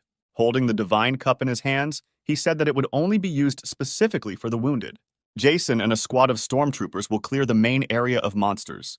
There was an offensive of monsters. The defenders of the territory began to retreat. But then Blade appeared and began to destroy one monster after another. With his strength, he killed monsters with one blow, delivering crushing blows with a bat. Elsa used her rifle to hit the monsters with precision, destroying them one by one. In addition to shooting, he also demonstrated the use of a bayonet in close combat. Everyone rejoiced, saying that these two no longer even look like people. Their strength is incredibly enormous. At that moment, the screams of monsters were heard nearby. Jason had to cleanse the blood of monsters, and a large crowd of monsters gathered around him. Checking his statistics, he saw a significant increase in his strength. His strength had already reached level 100, and his physical fitness had reached 89. When he climbed to the roof, he noticed that there was a dead silence there, which could only portend trouble. Suddenly, our hero screamed at the top of his lungs. The monster woke up, opened its eyes, and darkness rose into the air. The rumble and crunch of asphalt began to be heard from under the ground, and the earth began to collapse. The cars began to rise into the air like small pebbles. A yellow-eyed demon appeared from the ground. He was huge. Our main character appeared before him, ready for battle. Jason said it looked like a nasty snake. The yellow-eyed demon was screaming, making creepy sounds. Compared to Jason, he was huge and attacked our main character. But he quickly raised his gun and began shooting at the demon. The demon continued to approach our hero, showing his superiority and strength. As soon as our hero realized that the bullets did not hit him, he turned around and ran in the opposite direction. He ran away from the yellow-eyed demon, but it caught up with him, his speed exceeding the speed of a person. Screaming, he destroyed everything in his path, but our main character, smiling, told him to do the right thing and follow him. Jason used every means to slow the creature down, jumping over cars in the hope that its speed would be significantly reduced. But the monster didn't even notice any obstacles and moved at the same speed as on a flat road. The yellow-eyed demon approached our main character significantly. He was ready to grab him. Jason thought he needed to put in some effort because he would be arriving soon. Behind him, the demon left destruction, and a deafening roar could be heard wherever he moved. At this time, the stormtroopers were on the roof, holding role-playing games in their hands. Everyone was surprised by the size of this colossus, because in the video it seemed much smaller than it actually is. Everyone kept saying that he was much scarier than in the video, and sweat was running down their faces. Jason, drawing a dagger, told the yellow-eyed demon that this place would become his grave. The stormtroopers held anti-tank grenade launchers in their hands. Their accuracy should definitely have been enough to eliminate this monster. Jason talked about how he had to lead the monster into a trap, and the stormtroopers would open fire on it. The main character said that this does not require many people. 10 experienced grenade launchers are enough. He also added that he would use magic to delay him while the stormtroopers attacked, and then finish everything himself. He said that if their plan failed, they would forget about it and retreat immediately. The monster attacked our hero, preparing to eat him. But our hero was not afraid and immediately began to use magic to try to stop him. The yellow-eyed demon made terrible screams as it tried to eat our protagonist. Jason said out loud that this monster was simply amazing because there was such a strong pressure coming from it, and also added that it would be very difficult for him to resist even for a second. But then Elsa ordered to shoot. Everyone was waiting for this order with fear. 10 stormtroopers immediately opened fire on the monster. All the shots hit the target, and explosions began to be heard from the impacts. Within seconds, the entire yellow-eyed demon was engulfed in flames. There was a strong roar of flames, and the squeals of the monster were heard. Our main character looked at the flames with fear, waiting to see if his idea had come to fruition. Blade stood up and said that he did not expect such power from these grenade launchers. But as soon as the flames died down, the yellow-eyed demon was completely unharmed. But everyone felt his anger. But suddenly blood flowed from his head, but the charge managed to wound the monster. Everyone was surprised that he remained alive after such an attack. No one could believe it. And at that moment, the evil demon was already approaching the stormtroopers. But our main character was already running towards him to attack. As soon as he approached the monster, he immediately attacked it with his dagger. Everyone looked in amazement. No one could even imagine what would happen next. Jason stood up and looked at the monster, wiping the sweat. He said that the wound was superficial, but it could still hurt him, that is, kill him. But the monster immediately attacked him. Jason barely had time to dodge it. The yellow-eyed demon continued to launch attack after attack, but our protagonist dodged each of the monster's attacks. The monster got angry, he shouted at our main character, showing his anger. Jason, thinking he would have to sing anyway, jumped into action. While trying to attack the monster, he noticed some strange movements of the monster. When he was suddenly hit by the monster's tail, the blow went straight to the man. Jason was thrown back several times. The blow was powerful. Our hero was lying on the ground. He couldn't even move. Everyone started screaming in alarm. The monster was still angry and was preparing to attack our hero again. He let out angry screams and then ran towards our hero. Jason lay on the ground and couldn't even move. Everyone looked at what was happening with alarm. They couldn't even move out of fear because the monster was putting enormous pressure on them. Jason tried to get up, but the monster was already approaching him. As soon as the man stood up, the yellow-eyed demon was already right in front of him. The hero was covered in blood, thinking that he would not have time to dodge, but he could not give up so easily. Scott and Elsa continued to anxiously shout Jason's name and ask him to run as quickly as possible. Our main character fell straight into the snake's mouth. There was a crushing roar. Thick dust rose and everyone was stunned. Blade tried to run towards the yellow-eyed demon, but was stopped by Elsa. He shouted at her to let him go, but she responded by telling him to remember the order the Major had given him. He also added that if they continued to fight him, they would all die, and the commander ordered them to survive. But the demon still could not stop and calm down. He destroyed everything in his path. Elsa shouted that everyone was leaving and that she would cover for them. When Jason suddenly opened his eyes, he wondered if he had survived. At that moment, the yellow-eyed one tried to eat Elsa, but she jumped and was able to dodge the demon's attack. Jason thought he couldn't even move. He wondered how the others were doing since they had angered the demon so much. Everyone shot at the demon, shouted that they needed to retreat. Panic began to appear in their ranks. Our main character lay and felt sounds similar to a heartbeat. It lay right next to the yellow-eyed demon's heart. He looked at him in surprise, thinking that he was incredibly lucky. Jason laughed and said that the demon would regret swallowing him. He extended his hand and began to release magic. At this time, the demon had already destroyed almost the entire city. The fighters were lying on the ground. The demon was preparing to eat them. He screamed, making terrible sounds. Everyone thought that everyone would die. The yellow-eyed demon ran towards our heroes, who were tremblingly preparing to accept the monster's attack.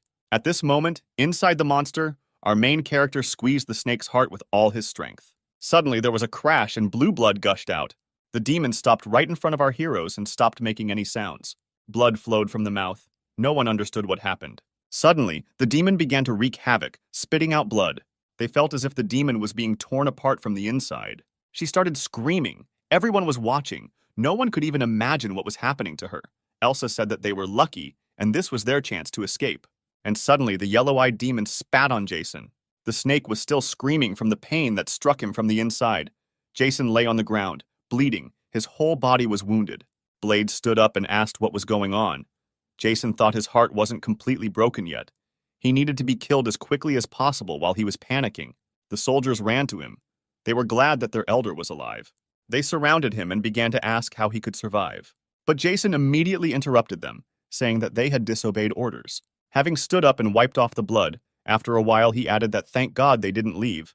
Now they would surround him and kill him. There was noise and screams in the streets. They all surrounded the monster, started shooting at it and throwing grenades at it. The monster began to scream even louder, his anger consuming the air and feeling cold. The snake ran towards the attackers. They all started to run. At this moment, our main character was already approaching him. He was also angry. He wanted to crush the huge demon with one blow. He climbed higher and higher along the huge body of the snake. Climbing as high as possible, he pulled out a dagger and jumped, trying to hit the monster right in the head. He shouted at him to die as quickly as possible. The demon understood that he would not have time to dodge the attack. Jason attacked the monster with crushing force, aiming the dagger straight at its head. Now the cry of the yellow-eyed demon was not scary. He was screaming in pain. The blood began to splash in different directions, covering everything in a blue-green color. Jason smiled and told the demon not to move and to die as quickly as possible. The snake tried to pull our protagonist out of his head, but he did not let go of the dagger, trying to drive it even deeper. The monster crashed headfirst into the building, destroying it. Jason began to lose a large amount of blood, and his whole body began to hurt. Suddenly, the scream stopped and the demon froze in one place. The yellow-eyed demon fell to the ground and a loud crash was heard. Nobody could believe in victory. There was silence. When Jason suddenly appeared, everyone started screaming for victory. Their commander was able to win. The main character, with the last of his strength, moved towards his comrades. He sighed with relief and a smile appeared on his face. Blade and Elsa were still surprised. They couldn't believe they had won. They ran up to Jason, who could barely stand, and began to shout with joy. Blade screamed that he couldn't believe he could defeat such a powerful demon. After some time, all the flames went out and there was silence. Our heroes found themselves right next to the snake. The creature was covered in blood. It was dead. Jason brandished the dagger, signs of disgust visible on his face. Blood spilled in all directions, turning blue for the next few meters. No one could say a word. No one really came to their senses after the fight. Jason was holding a magical black snake crystal in his hands. He put it in his mouth and then swallowed it. His wounds immediately began to heal. Steam came out of them, and the wounds healed. And his left eye took on an animal appearance, and all his features increased in level. Everyone stood up and looked at Jason's changes in surprise. They headed towards their camp and heard the loud roar of an engine. The soldiers remaining in the camp rejoiced at the return of their commanders, and also rejoiced at their victory. They shouted the name of their commander, saying that he was the best. Everyone was happy except Jason, who was looking at the ground. Scott expressed joy at the major's instructions. Elsa also congratulated our main character on his victory. Jason walked, still lost in thought. Sometime later, everyone was having dinner, continuing to discuss the great victory. Some of them were happy with the cola because they had not drunk it for a long time. The main army was moved to the municipal center. There was no need to be outside when they were not in danger of death. This place was close to the market, and large warehouses rich in goods. The priest of the Black Death was moved with the help of bulldozers and heavy equipment. He remembered the times when the soldiers died in the war against the Black Plague. The priest of the Black Death played an important role in the production of protective equipment. Scott, looking at the snake, said that even when it was dead, its skin was like steel. Elsa said that they dismembered him and did not find the stone. Now they are no different from ordinary killers. Scott said there is talk of building a workshop around it. He also added that he needs to find someone. His nickname is Keith. He said that when it comes to theft of cultural or commercial property, there is no one better than him. He is a professional in his field. Jason asked him where the whale was. Scott showed the man's location on a map, but added that it wouldn't be easy. She said that this place where people gather means that there are many monsters there. They have no pills left, and the fighters have not rested for a long time. Jason, not allowing Scott to finish, ordered everyone to pack up and leave immediately. Elsa tried to argue with the commander, saying that they did not know what was there, but Jason told her that with the help of his new power, he sensed that there would be no strong monsters there. The main character also added that they don't need many people, only some Scott and Blade will go with him. He ordered them to take the cartridges and tablets and wait for him. Elsa had to take care of the corpses, and Ella the wounded. They looked at the commander in surprise, not quite understanding what was on his mind, but they trusted him and agreed to carry out his order. After some time, they were traveling in a van. The battle with the Black Death was the most terrible. From preparation to battle, they miraculously survived. Circumstances indicate that the monster's strength can be determined by the color of its eyes. They resemble the colors of the rainbow, and each color is much stronger than the previous one, Jason thought. He also thought that the monster he saw might not be the strongest. After 2 hours of travel, they arrived at this settlement. There was a loud roar of hooves that seemed to destroy the ground below them. Some strange creatures, similar to pigs and elephants, were running around and making deafening sounds. Jason immediately sprang into action and jumped out of the truck. Blade and Scott were scared because this crowd of huge monsters was heading straight towards the head of the van. Jason's eyes took on an animalistic look, reminiscent of a snake. He immediately rushed to fight the monsters. He swung his dagger, scattering monsters in different directions. The monsters continued to appear, each one seeming larger than the last. But Jason did not retreat, but only advanced further, showing his superiority over them. The monsters also did not intend to retreat. They wanted to crush the arrogant man who dared to engage them in battle. But his strength was nothing compared to the strength of our protagonist, who destroyed several monsters at once with just one movement of his dagger. Piteous cries were heard. The cries of monsters suffering from pain could be heard for many miles around. Jason and Scott watched with shock and sweat on their faces as Jason made his way through the large crowd of monsters with such ease. Our hero's face was stern. It seemed as if some creature had infused him with power. An hour later, there was silence. All screams stopped. Our heroes stood around a crowd of killed monsters. They entered the building Scott was talking about. When you entered this building, you could hear Blade's delight. He said that it was still true. Scott said he heard that the whale takes whatever it wants, but he didn't know he collected that much. Blade just said it was some kind of museum. Scott said there was so much here that his eyes were running wild, and he needed to take pictures of it all. Jason touched the wall, saying that there was nothing useful here. Blade asked him what it was, when suddenly our main character turned around. There was a rumble and a little dust rose. Scott and Blade tried to figure out what Jason saw there and why he destroyed the wall. The dust cleared, and in front of Jason was a huge hole in the wall, and behind him a huge room. The room was full of valuables. It was a secret room. Scott couldn't believe his eyes. Jason told Scott it was great because there was some really valuable stuff in there. He told her that everything was being taken from this room and the rest was garbage. There was a beauty blessing scroll in the room, as well as a tall birth chart. Blade was still surprised by the find. He told his commander that these two things were very valuable. Scott couldn't believe his eyes because he didn't expect to find something like this. A few hours later, they returned to their domain. They all stood up and also joyfully greeted their commander. Elsa praised Blade, and Ella asked him about his successes, and he, in turn, boasted about his discoveries. He pointed to the van and said that all these things were very valuable. Everyone stood up and unloaded the van. No one could stop cheering as Elsa stood up and talked about how happy she was to join Jason. Scott had two important finds in his hands, depicting Ella and Elsa. Scott was talking about having a core map in his hands. Elsa couldn't believe her eyes. They were discussing how this map works. The brighter the color, the more monsters there are in that place. This map is something like a radar. Jason also added that the closer you look, the less they will see, but the further you go, the stronger you become. And also asked Scott what the highest score of monsters identified so far is. They said that if the expected color classification is confirmed, blue lights will appear. Blade said that the world is full of monsters stronger than the Black Plague. Elsa couldn't believe it. Jason thought that with his current strength, he would not be able to stand up to stronger monsters. People heard rumors about the chief and began to gather and move towards them, creating the McClan. No one was able to cope. Instead, the chief allowed McClan to expand into McGuild and create a new clan under his protection. They all stood up and said that they had been standing for several hours and were waiting for their commander. Soon after the boss appeared, many calmed down. They were repressed only by a small part of the major. Jason took their weapons and said that negotiations would begin immediately. The boss had already become an independent representative of the entire city. He could no longer simply unconditionally please the people. Jason said that some of them will receive gadgets, all of them will receive weapons and ammunition. He also added that the awakened ones and the team members would enter McClan and start working. Everyone began to rejoice. The people applauded, but it was not easy to fulfill the boss's demands. Jason said there weren't enough artifacts, so one of the conditions was a hand. Nobody understood what was happening, in the sense that everyone was thinking with one hand. Of course, this was a test of how we could decide to sacrifice you. No one doubted it. Some thought that Jason would seriously cut off their hand. Soon, anger and confusion gave way to fear.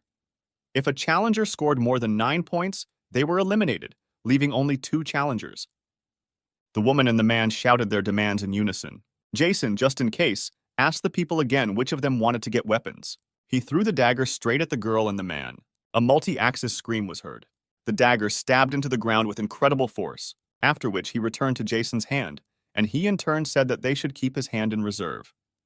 If they break or do not follow the rules, they will return without question. Jason told Scott that these two will join his equipment. The girl and the man could not gather their thoughts. They were simply ready to say goodbye to his hand. Some time passed, night came. Jason asked Robert if he had chosen a weapon. Scott thought that these two were very well prepared and would be able to get used to everything quickly. Jason asked Scott when the protective gear would be ready, to which he replied that the shop manager said he could finish the prototype today. He also added that if the major approves it, mass production will begin from today. They moved into the workshop when suddenly Elsa screamed. Approaching the map, Elsa said that the green dot had moved. Jason said that he had not encountered such monsters yet, so he could not say for sure, but it was clear to him that with his current abilities, fighting green-eyed monsters was simply impossible. In addition, monsters with orange eyes were approaching the city. Scott said he thought there would be some respite, but it turned out to be the calm before the storm. But after some time, Jason thoughtfully told them that their only chance to get a green rating was now, and also added that there was no time, they must continue to fight and supply at the same time in order to increase their chances of survival. Everyone stood up and listened to Jason's order. Everyone understood that there was only enough ammunition for this battle. 2 more units were heading towards another city. Weapons had to be transported there, Jason said. Robert and Eve agreed to carry out Jason's orders. The major also added that there is no information about the 4th rating, that is green-eyed, but now there is a high probability of destroying our squad. After increasing the rating, they must solve it as quickly as possible. Blade and Scott stood there sweating. They were a little scared because the last battle was difficult. Jason entered the workshop. Suddenly, the man shouted that they were here. The old man barely stood up and shouted for his things to be prepared. Redval and his team approached Jason. Scott introduced the major, who in turn bowed and said he was glad to meet him. The workshop manager, looking at Jason, was speechless for a moment. Jason politely turned to Redwall and asked to show him his prototype equipment, which in turn showed them where they should go next. They entered the workshop, where there were a lot of things. It was immediately clear that they had spent a lot of time here. Uniforms were lying on the table. Everyone shouted wow in surprise. Jason looked at the form. At this time, Redval said that about 20 forms were already ready. With their current production speed, they can produce 10 molds per day. The shop manager also showed the weapon. Jason thanked him, because now they can fight with oranges. Eyes of Black Death when swallowed give the power of Black Death. Swords increase power. Everyone was surprised, because no one could believe that artifacts could be created with your own hands. Jason was still in his thoughts, saying that they were leaving. That's how accurate Eve answered. They said goodbye to the owner and his subordinates. Radval wished Jason and his team good luck as they left. Redwall thought he knew why he was praising him and following him. An hour passed and everyone was preparing for battle. Elsa and Blade were guarding the entrance to the room. In this room, Jason sat on a chair and slept soundly. Next to him stood an empty divine cup. He opened his eyes to the screams calling out to him. Opening his eyes, he wondered whose voice it was. Opening his eyes, he asked Ella if it was her and why she let her hair grow. She was sobbing and couldn't stop screaming his name. Jason thought he didn't understand how much time had passed, but his body was very cold. He knew he was dying. When he suddenly closed his eyes, Ella screamed even louder. The girl screamed at Jason to remember that he could change this. She hoped that he would help her and express her desire. The boy, who opened his eyes slightly, did not understand what was happening. Suddenly, he woke up covered in sweat. Holding his head, he thought that such a future was unacceptable. Leaving the room, he ordered everyone to gather together. After a while, everyone gathered around and discussed the future that Jason saw. Jason explained the 6 artifacts Ella mentioned. Scott started talking about some strange museum that might have artifacts, but our protagonist informed him that these artifacts were most likely already stolen. But Scott said there was still a chance and they should check it out. He spoke of a great tomb, but suddenly Scott screamed and grabbed his head. He shouted that he was wondering who could offend the boss like that. Jason thought that if he were a monster, he would not have left him alive. She also did not participate in the battle, and he died of weakness. Blade compared the current world to a video game. Our hero suggested that the number of monsters may be limited. He said that in the end it might turn out that there will be more people and fewer monsters, then people will rise to the top again. Everyone listened carefully to our protagonist's suggestions. The roar of engines is heard. Our heroes were heading somewhere. Eva and Robert remained silent, because this was their first time participating in the mission. They traveled with new equipment. The equipment covered the entire body, was comfortable to wear, and had freedom of movement. Everyone was talking about collecting as many of the remaining weapons and pills as possible. Everyone thought that the monsters surrounding the town hall had not been identified. They needed to defend themselves and monitor them with a minimum number of people. Blade said that Eve and Robert would split into two teams. Blade and Elsa had to use the map to find their location and then get rid of the weak monsters, while Scott and Ella remained in the mayor's office to guard the base and monitor the wounded, as well as periodically report on the situation on the map. Jason also added that after completing their missions, they returned to their unit. As he left, he told them that they would return alive. There was silence. Everyone looked at our main character, seeing in him their commander. As soon as Jason started to leave, they shouted in unison that it was time to eat. There were shouts in the streets, and there was a slight pressure in the air. A large number of monsters were moving somewhere, and human corpses were lying around. The monsters destroyed absolutely everything in their path. Along the way, they ate the remains of the survivors. A larger lizard-like monster was moving behind them. Among them was a huge monster, which stood out primarily for its size. The monsters made sounds similar to the cawing of crows. The orange-eyed demon looked into the distance. A crowd of monsters surrounded our main character, who was standing on the skull of some monster. Jason wondered how many of them had come, but this was their territory. He laughed and said they would regret going anywhere near his territory. This skull belonged to the Black Death. They deliberately blocked the entrance. Raising his hand, he ordered everyone to get ready. Everyone was ready. No one wanted to lose their place. The monsters outnumbered the humans many times over, but no one showed any fear. And suddenly Jason shouted at them to leave. A loud sound was heard, and at the same time several soldiers removed the pin from the grenade. The soldiers began throwing grenades directly into the crowd of monsters. The monsters did not immediately understand what was happening. Suddenly, grenades began to explode and flames rose. This was followed by shots fired and a strong smell of gunpowder in the air. The monsters screamed. They were screams of pain. The largest lizard scattered his subordinates in different directions. He was very angry. The lizard opened its mouth and flames burst out. The explosions began to sound even stronger because some of the grenades did not explode due to the fall. And at the same time, other smaller lizards began to die. The flames expanded more and more. Visibility was zero, when suddenly the monster threw the ball directly onto the roof where the fighters were located. There was a crash and dust rose. As soon as everything became clear, wounded soldiers lay on the roof and the building was engulfed in flames. At this moment, our main character was already approaching the monster at incredible speed. He was approaching the surviving monsters. One by one, he killed the lizards. The monsters, seeing Jason, began to move towards him, making some strange sounds. Jason's eyes were like the eyes of a monster, and his speed was incredible for a human. There was noise in the street. People were screaming, a monster was screaming, and there was a smell of gunpowder in the air. Blade and Elsa fought the red monster. They fought in hand-to-hand combat, the huge creature holding axes in its hands. From the battle, it became clear that this creature was superior in strength to our heroes. He dealt crushing blows to our heroes, forcing them to go on the defensive. They both thought that they didn't understand how their boss could fight them since they were incredibly strong. But suddenly, Blade hit the monster's leg. Elsa started shooting at him at the same moment. The creature began to scream. It became angry. But Blade did not give him a break. He dealt a crushing blow to the head. At that moment, Elsa jumped up, holding a machine gun in her hand, at the end of which there was a bayonet knife. He stabbed it straight into the monster, and even the ground collapsed from the creature's fall. Blood splashed in different directions and there was silence. At this time, our main character continued his battle with numerous creatures, when suddenly our main character jumped up, jumping over several monsters. He walked up to his leader and stood face to face with him. The monster immediately opened its mouth and released a fireball towards Jason. But Jason immediately gathered energy in his hand. The fireball exploded before reaching our main character. The monster began to scream, and a slight pressure appeared in the air. Realizing that the ball did not hit the target, the monster immediately entered into hand-to-hand combat. The lizards that found themselves next to the leader were cut into small pieces in an instant. Jason took position. He was preparing to attack the leader. His eyes again took on a bestial look, and the leader of the lizards began to scream. Running up to Jason, he wanted to tear him to pieces with his claws. But our main character immediately attacked the creature with his dagger. The leader stopped, frozen in one position. Jason was able to split the monster in half with just one blow. The other lizards were shocked by this. They didn't even move.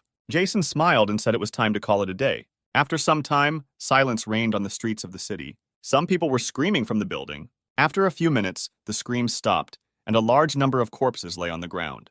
A man with a gun stood in front of our main character and shouted that he didn't understand how Jason could do this. Jason, turning away, said that he was passing by. The man in front, in turn, continued to scream. Jason told him which of them were still crazy, the dozens of bodies of women in the basement, dead from horror and abuse. But he also said that that wasn't what he was here for, but he couldn't accept it. He shouted that Jason was a bastard and that he should shut up. but Jason continued to say that the world was full of monsters and they should not be among them. Jason also said that he saw 5 shots and that if he couldn't determine the weight of the gun, then he should at least take the distance into account. The man in front didn't understand what our protagonist was talking about. When he tried to fire, nothing happened, the gun was unloaded, then he decided to throw it towards our hero, but to no avail. The man talked about how he would not allow Jason to anger him, since he too was awake and had powers. He started yelling at our main character to watch carefully. He started using his power, lifting all the objects in the room into the air. But Jason gathered some of his strength into his hand and shook it. When suddenly the man began to fall, he did not understand what was happening. A second later, he was already lying on the ground and could not even move, and all the objects that had recently been in the air were already lying on the ground. He asked our hero where he got such incredible strength. 3 days ago, the battle between monsters of the 2nd and 3rd levels ended. Everything went better than our heroes expected. There were no deaths, minor injuries, all victims will recover soon.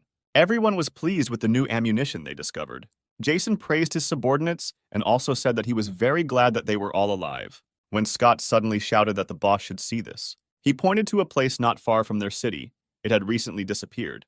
Everyone was surprised that there was no green place nearby.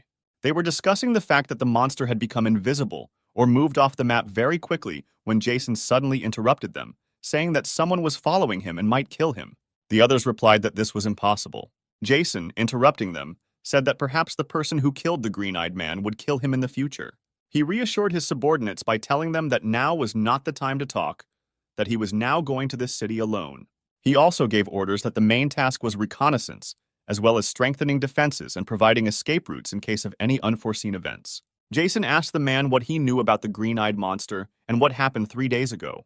He said that 10 soldiers entered the city. They looked like special forces. It was already late at night. Jason asked him what happened next, to which he replied that after the special forces arrived, the monsters began to move and their numbers decreased significantly. Jason thought that the target of the special forces was clearly not the organization. At that moment, one of the broken legs rose into the air. It hit our main character right on the back of his head. The man lying on the ground was smiling. With incredible speed, this piece of garbage began to approach the back of our hero's head. But our hero quickly reacted and caught him with his hand. Holding it in his hand, he looked at the man with contempt. Having broken it, he asked him what it was, but he could not even utter a word. Suddenly, the man stood up and ran towards our main character. After some time, there was complete silence. Our hero left the building, breathing heavily, thinking about something as he walked.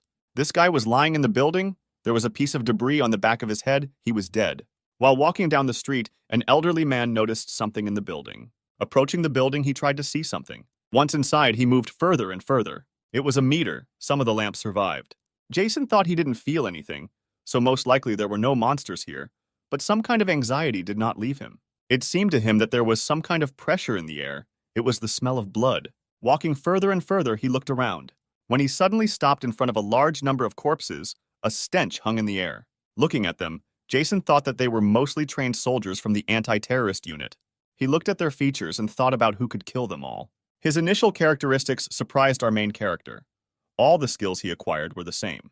He thought about gadgets and weapons. When he saw the PZF-3, he was surprised, because there should not be an anti-tank grenade launcher in such a place. Jason discovered an ancient warrior spear. The artifact level was 4th. He looked and thought that this artifact was disposable. But when 2 weapons were combined, the destructive power doubled. Even a level 4 monster would cause significant damage. Jason suddenly had the feeling that when he met that huge monster, he ran towards it. When he suddenly stopped abruptly, his face was frightened. In front of him lay a huge green-eyed monster. Sweat poured down his face as this monster's stats far exceeded those of anyone he had fought before. Come back. The strength of our main character was already 215. It was night outside.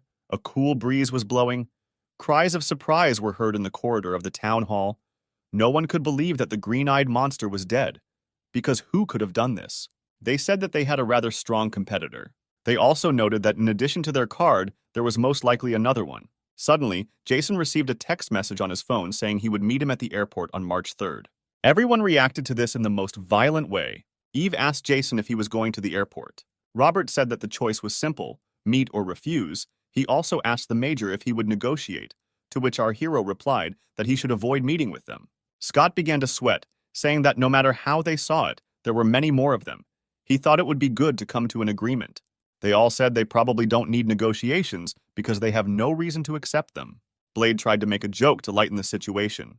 Jason, interrupting everyone, said that they still have time to prepare. Now they must do everything in their power. He also ordered all the soldiers to gather.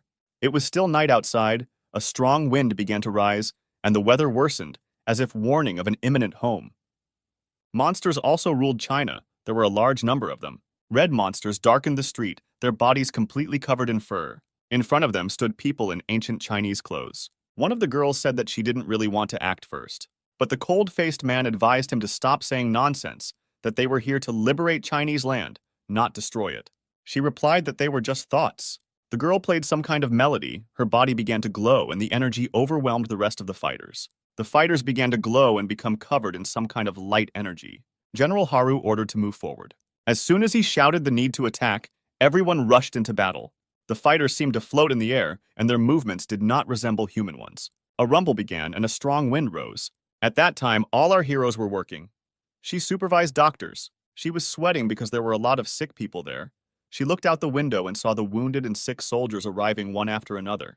The survivors helped the wounded walk, and screams were heard. At this time, Scott and Jason discussed what is the most difficult thing for ordinary fighters now. Jason talked about holding on, thinking about the future and Ella. After the appearance of monsters, the deserted city began to quickly collapse. Communications were immediately paralyzed, and electricity was cut off. Many people emigrated to another city. However, it is not so easy to kill one's own people, and many of them began to look for ways to solve the problems that had arisen. Engineers mastered the production of solar panels and began to generate electricity with their help. Everything possible was done to prepare the militia. With the help of search teams, the food problem was solved. Scott turned to our hero and told him that more and more people were arriving. In such conditions, he thought that he should probably think about the control system first. He said that they could call him whatever they wanted, that he didn't care, and so the guild gradually gained strength, strengthening humanity's ability to survive. We are transported back to the room. Jason was sitting in a chair. The divine thicket was empty. The city lay in ruins. Jason suffered greatly.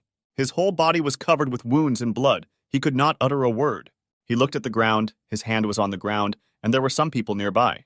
Jason wondered who they were. They, in turn, praised our protagonist for being a famous dragon slayer. Jason thought about the fact that they were speaking Chinese. He needed to learn it. Suddenly, behind him, he felt someone approaching. A man in a raincoat walked behind him. Having only had time to look at him, he saw a sword approaching him. He stabbed our protagonist from behind. This man said that it was incredible because it was a defeat for our hero. He asked Jason if he felt anything, but our hero just spat out blood. He asked Jason if he had anything to say. Jason in turn thought that he couldn't take it anymore because it pierced his heart. He thought that he needed to remember that there were 6 snakes here. The sword pierced our protagonist deeper and deeper. Blood flowed down the sword. When he suddenly pulled out his sword, our hero began to fall. Kneeling, he tried to remember as much information as possible. The man in front of him asked him what he was muttering, if he really made some kind of agreement. The man in the cloak said, laughing. The girls shouted at him to finish him off quickly, otherwise they would. Smiling, he swayed and told her that she had to come quickly, because the girls were already behaving badly. The sky was overcast with small clouds blocking the sun's rays. The man shouted goodbye. Jason woke up covered in sweat. His breathing was irregular. His face was covered with sweat. His body was shaking. Taking him by the hand, he said how good it was that he was in her place. He thought that what happened in the dream would happen in 3 days. Scott said that if in the future his nickname would be Dragon Slayers, then he would be finished. But how did he manage to lose in battle then? The guy wondered. Robert said we needed to go to the airport because there might be a runway there. Jason asked Scott if he recognized the man with the sword. Scott, seeing the sword, was surprised and started talking about it. The elder said that nothing was known yet, but if they could find at least some clues, then it would be good, when suddenly Blade burst out screaming.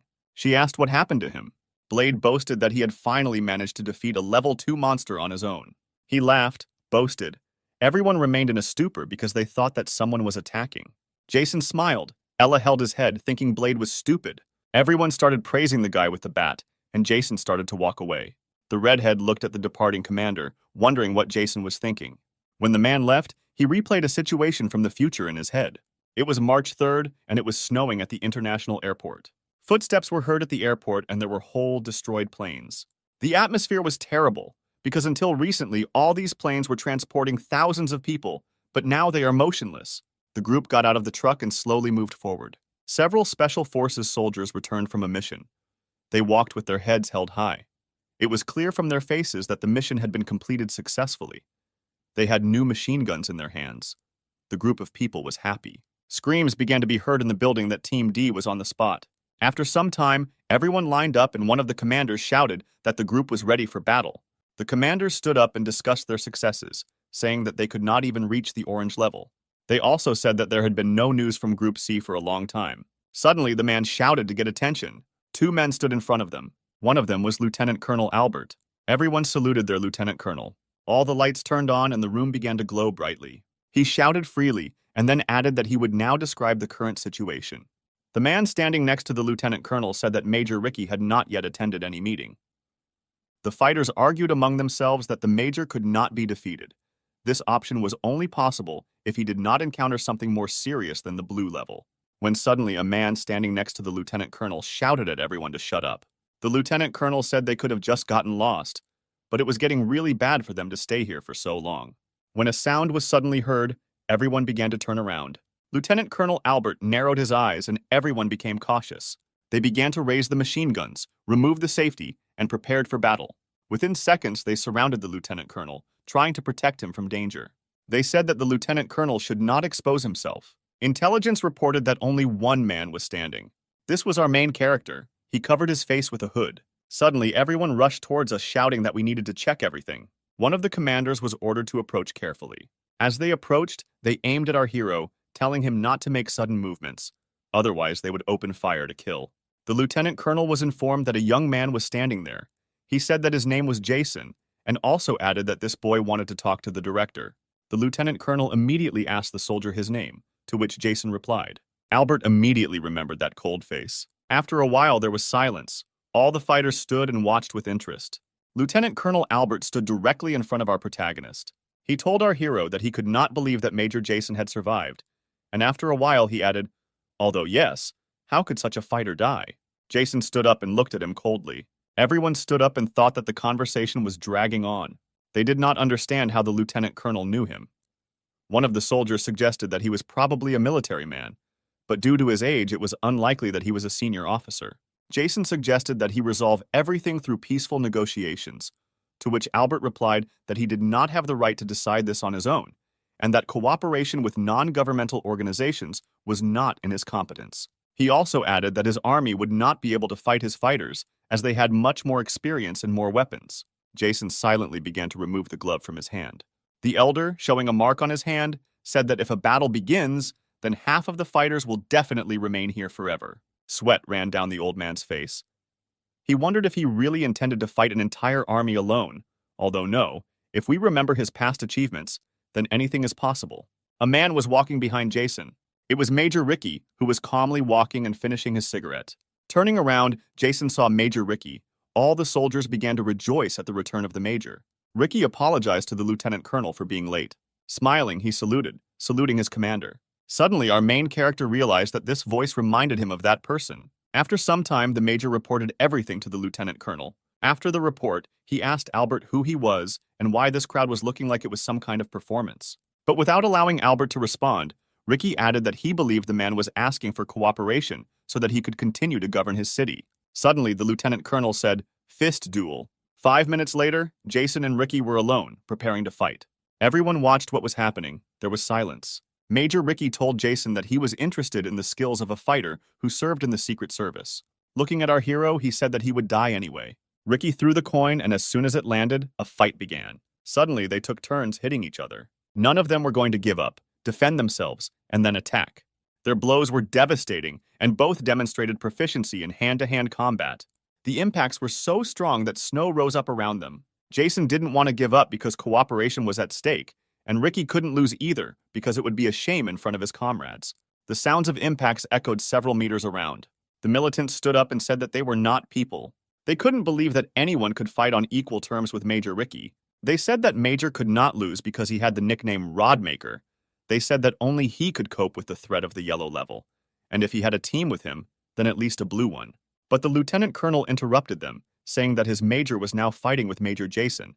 He was the only survivor of the so-called ghosts. He also added that they are legendary even among top managers, but only a small circle of people know about their existence. and they were used only in those operations that required something that ordinary people were incapable of, and at the same time, without wide publicity, only the combat unit could be used. After some time, the lieutenant colonel also said that he had seen Jason on business and still had difficulty remembering him. At this point, the fight between Jason and Ricky continued. Ricky began to get angry because he was unable to land a single direct hit. Suddenly, Jason, seeing that the enemy had opened up, struck him. After that, he began to twist her arm and hit her several more times. But he broke free, trying to push Jason away. Blood gushed from his mouth. Raising his leg, he tried to deal a crushing blow to our main character. But he dodged and kicked him. There was a crash. Jason continued to hit the Major, and after a few seconds, he was on the ground. It began to snow heavily, and no one could believe that Major could lose.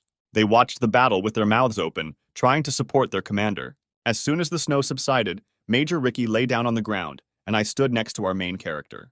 After some time, the soldiers surrounded their commander and declared that there was no danger to his life. The lieutenant colonel spoke about the situations occurring nearby. He said that now out of 31 bridges, only 2 remain, the rest have been blown up. Jason asked Albert about the VIP status, to which he replied that they were worried about their safety. Our hero thought that the lieutenant colonel was lying, that they could not protect the president, and that now they were simply realizing their ambitions. But this could make the situation worse. Jason said that they will fight the monsters and use their powers to destroy them, and Albert said that they will help in cooperation. Handing the chips to the old man, our hero said that he found them in an underground tunnel.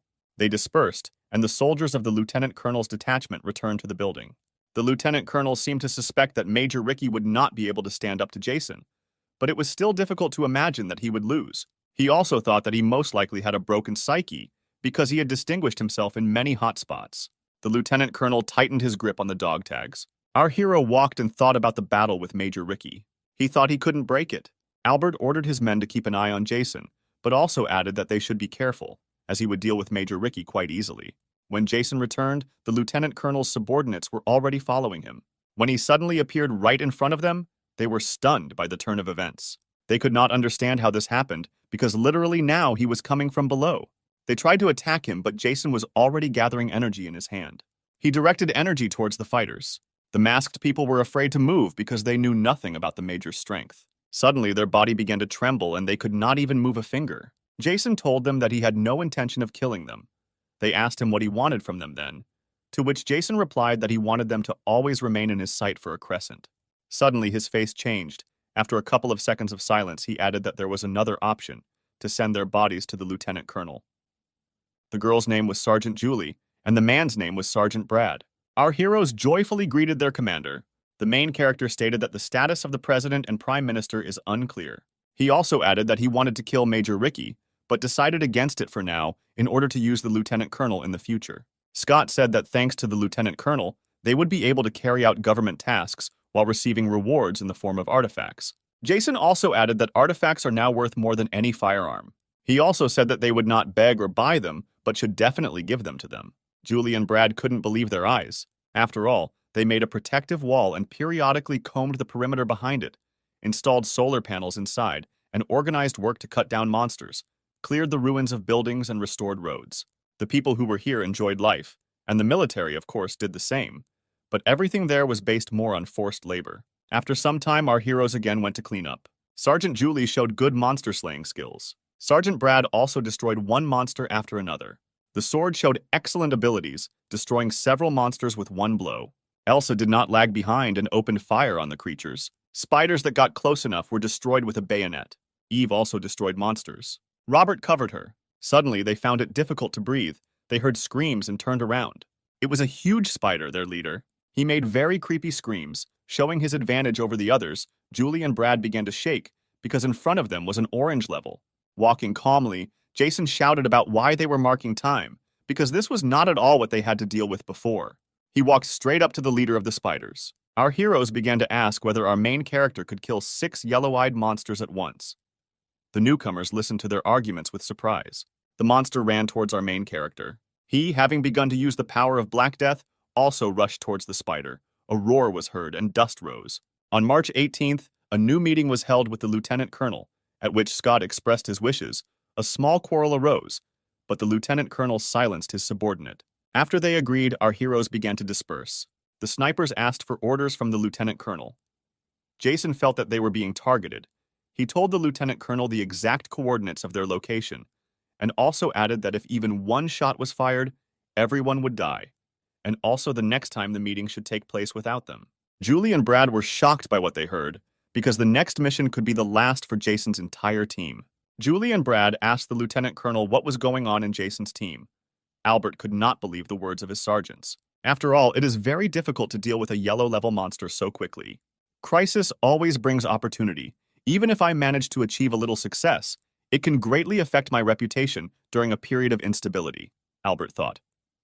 He ordered his sergeants to continue monitoring Jason and his team. At this time, our heroes were driving and talking about some important person. Scott asked our main character what kind of girl she is, how important she is to national defense, this Katie. To which the man replied that she was the daughter of Ambassador Douglas. Scott only joked in response, saying that they were now messengers. Jason remembered the words of the lieutenant colonel, who said that he had changed a lot, exhaling heavily. He thought that he would have to change a lot more. Having reached his destination, our main character decided to explore the city from above. He climbed one of the tallest buildings. He watched what was happening in the city, trying to understand how things were here. At that moment, a crowd of monsters was trying to break through somewhere. Julie fell into a trap with monsters and had to fight. Just as the girl wanted to leave, she noticed a strange monster behind her, looking at her. Taking a closer look, the girl realized that in front of her was an orange level. As soon as the girl moved, the monster immediately rushed towards her, trying to attack. He suddenly heard the words of Jason, who said that once you have decided on a goal, you must move. He grabbed the monster with his bare hand and then lifted it up. Swinging, he threw it with incredible speed. Incomprehensible screams and cries of pain began to be heard. The monster continued to fly and fly, hitting the ground. Jason told the girl not to get up, but to follow him. A little earlier, Jason stated that only the sergeant should go with him to help him. After some silence, he explained that the lieutenant colonel here only has 2 people he trusts, and these are the sergeants. So one goes with him, the other stays here. Everyone stared at our protagonist, listening intently to his plan. Having told the plan, everyone agreed with it. No one had the slightest doubt, because they believed in their commander. After Jason destroyed the orange level, the monsters fell silent. The girl and the man were watching a group of people who were screaming quite loudly. The girl did not understand why civilians, that is, women and even children, attacked the militants. Even women and children fought with the militants, who in turn did not allow them to cross. Civilians shouted that the combatants had no weapons, so victory would be theirs. Shots began to be heard, and the smell of gunpowder began to rise in the air. Julie stood up and expressed all her thoughts out loud. Was that on the one hand there are children? Are they really going to be used as suicide bombers? Our main character said that in most cases, children under 10 years of age are used for terrorist acts, because after 13, there is a high probability that they will begin to reason. He also added that he could only cope with 2 tanks, which surprised the girl. Our heroes rushed into battle, their speed far exceeding human speed. Julie immediately began to show her superiority over the other terrorists. He destroyed them one by one, without even thinking for a second. At that moment, a loud buzzing noise was heard behind them, as well as the sounds of caterpillars tearing up the asphalt. The civilians were stunned, and in response the soldiers stood up and laughed because they felt that victory was theirs.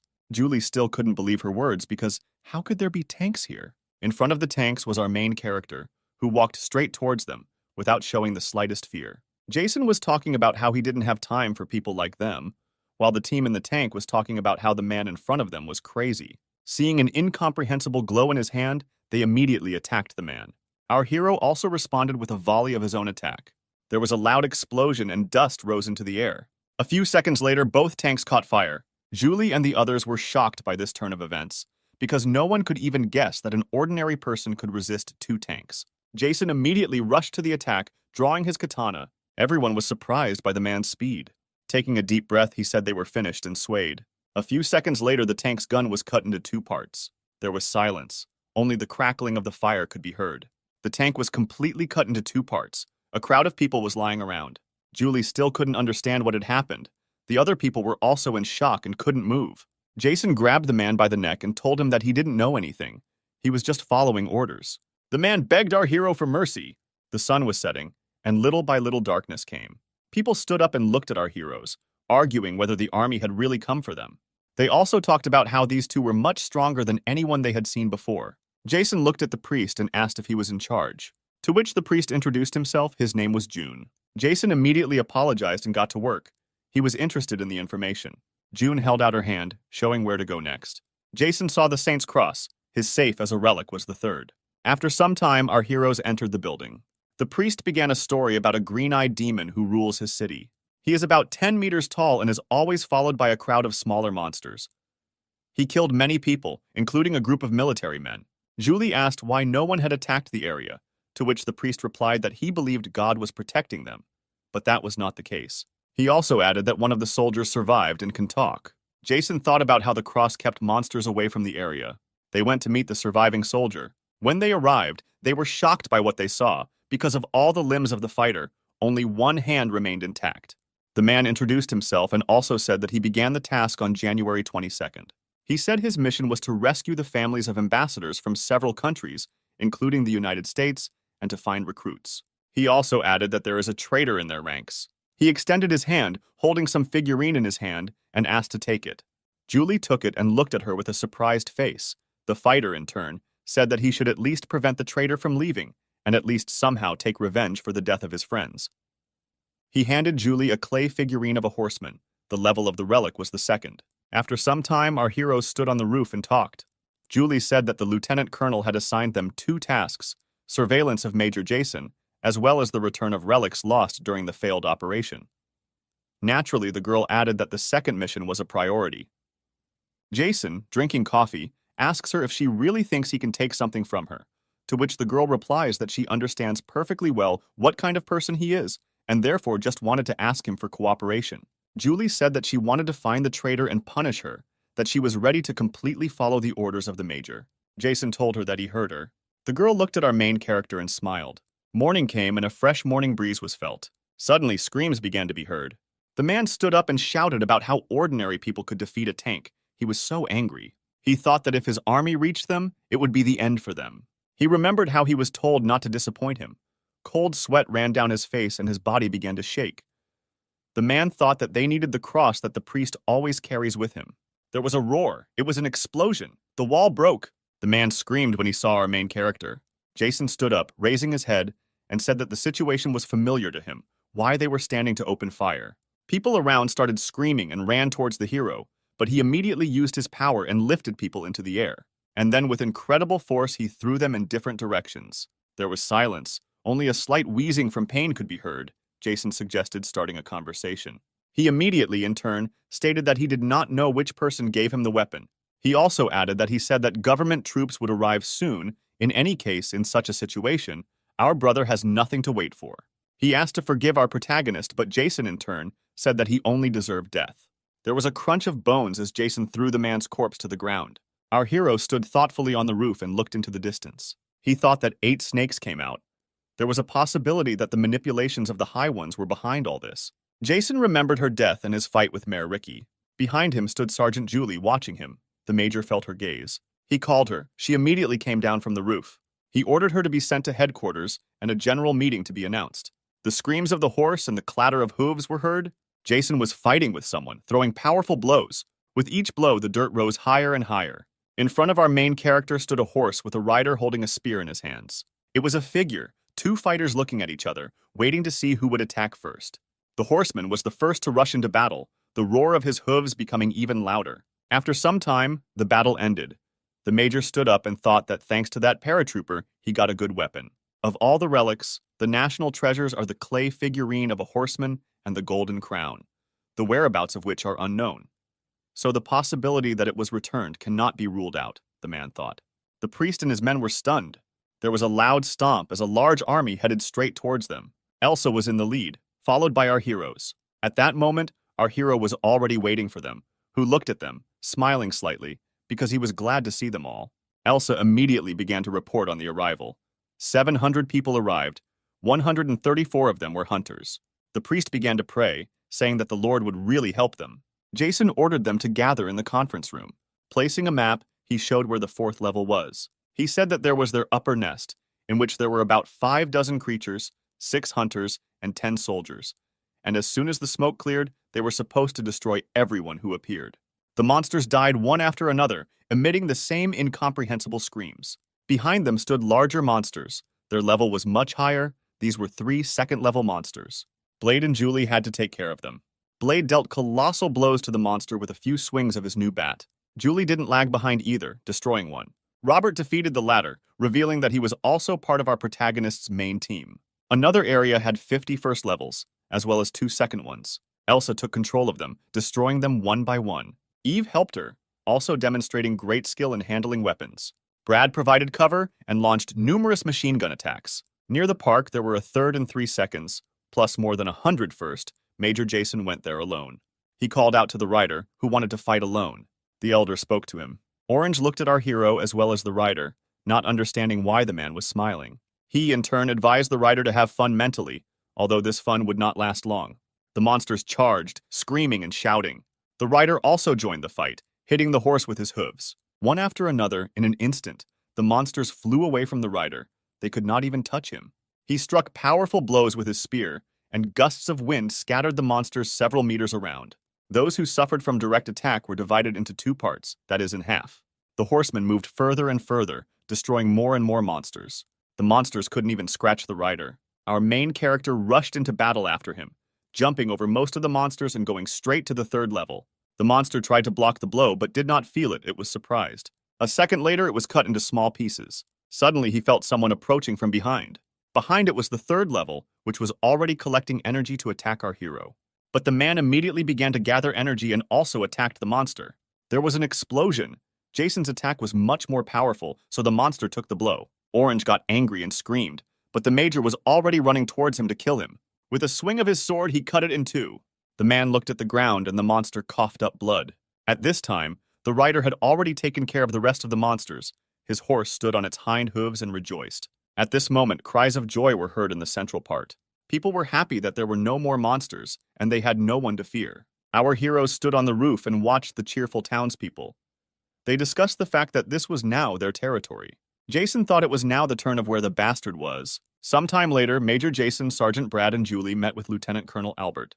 The Lieutenant Colonel said that they ended up stealing a map of high mountains without knowing the situation, putting soldiers in mortal danger with many relics, all in order to hide a national treasure. Julie, in turn, said that all the time in the way they did this, of course, there are certain political subtleties and speculations associated with this. But the presence of a traitor is obvious, as evidenced by the testimony of the junior sergeant. Albert was thinking about getting rid of the rescue team.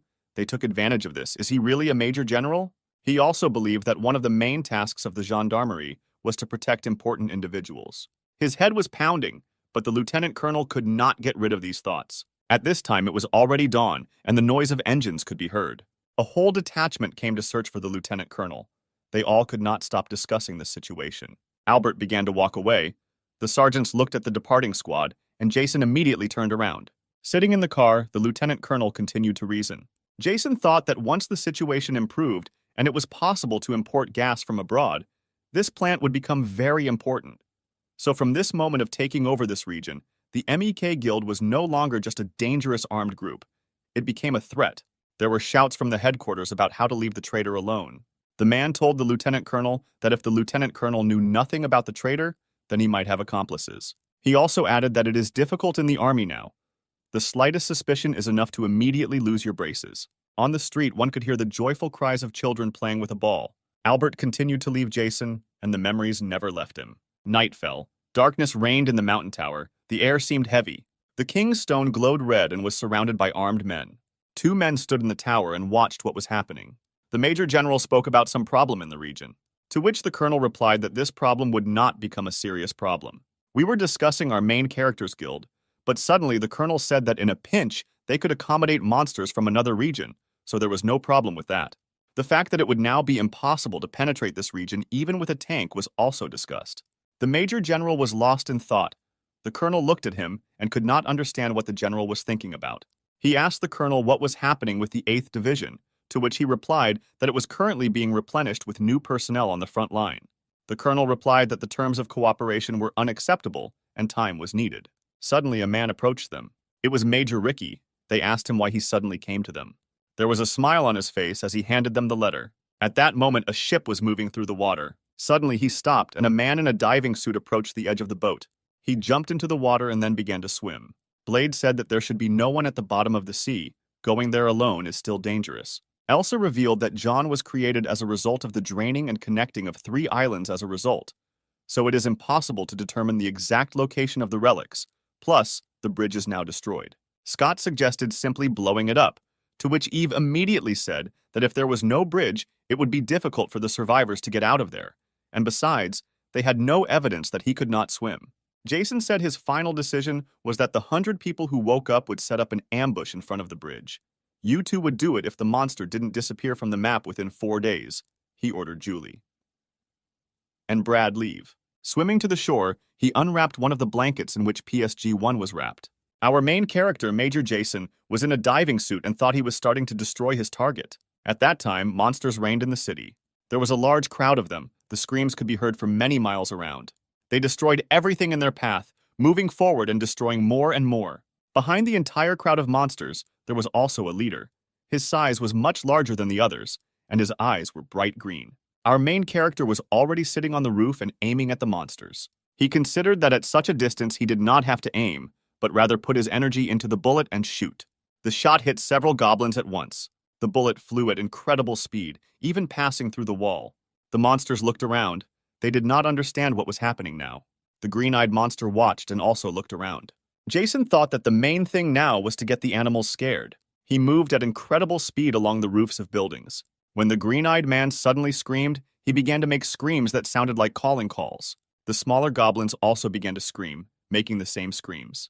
When suddenly the green-eyed man hit the ground with his fist, killing several of his charges, after which he began to destroy everything around him, including attacking monsters. He ate several pieces. The animals were shocked by this.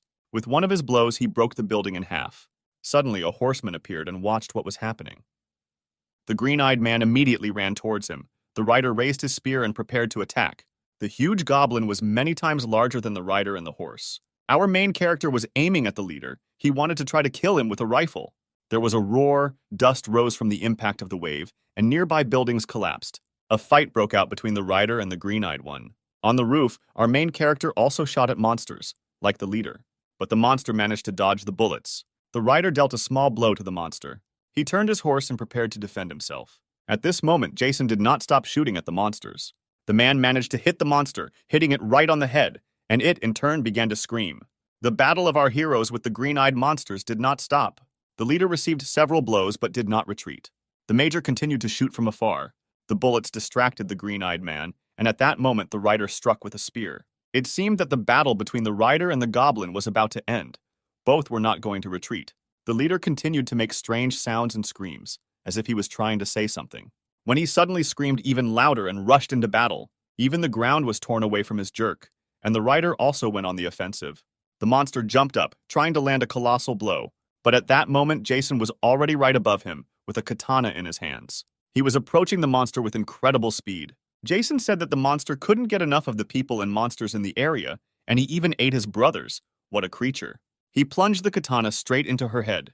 There was a crash and the asphalt broke as the monster fell. At that moment, the screams of soldiers were heard on the bridge. They occupied the entire bridge and waited for the attack. Conversations could be heard between the fighters about what was happening now, because the monster had not disappeared yet. Julie was talking about whether everything would be okay. There were not only green ones, but also 50 orange ones, and over 100 red ones. When he suddenly shouted that even the green monster could not resist an experienced awakener, he asked Elsa what the chances were of Jason winning, to which she remained silent. When she suddenly said that she had willingly joined our protagonist's squad, and that the only thing she could do was believe in him, the others agreed with her. She also added that what angers her the most is that now the only thing she can do is wait. At this time, there was thick dust at the epicenter of the battle. Jason thought it was impossible to break the bones, but the sword went in perfectly when he suddenly noticed the attacking monster. Our hero immediately dodged the blow, leaving the sword on the goblin's head. He jumped a few meters. The leader looked at the ground in confusion. The goblin's face was covered in blood, and Jason looked at him with a smile. At this time, the action of the figure was already completed. The major said he doesn't plan to fight him to the death, but it looks like he has no choice. He picked up stones and boulders, and then with his strength directed the monster towards him. His speed was incredibly high. All attacks hit the target. The monster could only defend itself. He suddenly ran towards Jason and attacked him, but he managed to dodge. Our main character didn't even think about retreating, so he began to concentrate energy in his hand to attack. The fireball hit the goblin directly and he fell to the ground. The flame did not go out, but immediately stood up and ran towards our hero. The elder dodged one blow after another. He also hits the monster with his stone hand. Once in the body, the monster writhed in pain, and then he fell to his knees, groaning in pain. Screaming for him to die, our hero kicked him. The blow hit him right in the face, throwing the monster several meters back. But he immediately regrouped and approached Jason. He immediately attacked the hero, who had to take the blow on himself. The blow was powerful, throwing our hero away like a feather, but he was able to land on his feet. He moved away from the wall and gained good speed. And in a few seconds, he was again next to the goblin. He dodged attacks in the air, trying to get closer to the animal's body. When he suddenly found himself right next to the leader's face, he couldn't even touch it. Clenching his fist tightly, he punched the monster. The impact knocked the animal off its feet, and the sound of the impact was heard for several hundred meters around. Thick dust rose. Silence reigned in the area. The sounds of battle ceased. Once the dust settled, the goblin leader could be seen lying motionless on the ground. Our main character stood on his head and wiped his shoes on his face. He breathed a sigh of relief. The green-eyed man was dead. Elsa was holding the card in her hands when suddenly the green mark disappeared. Everyone began to rejoice, because the disappearance of the brand meant the victory of our main character. After a while, cries of joy began to be heard again. Jason returned safely to his main squad. Everyone started screaming in fear and joy at Jason's return. He, in turn, walked silently, smiling. Eve thought that if Major hadn't been with them, at least one of them would have survived. He alone destroyed a monster of this size. Not only ordinary people, even the awakened ones could not get close to this monster. Even if I had his abilities, I would never get close to such a monster. The weapons were greatly enhanced. Using stones obtained from monsters, the Mac Guild became stronger than other awakened factions. For example, the best archers of the Mac Guild can easily deal with second-level monsters. What if other awakened ones had the same power as him?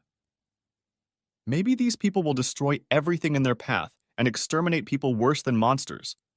How many people regretted being born with such monsters? Eve reasoned. Jason said that he would take a few people with him and go to Han. Just like in Chan, the remaining people settled in the town hall for protection. He also added that with the help of the map, it will be possible to find out where the monsters are heading. But the situation in the region is not entirely clear.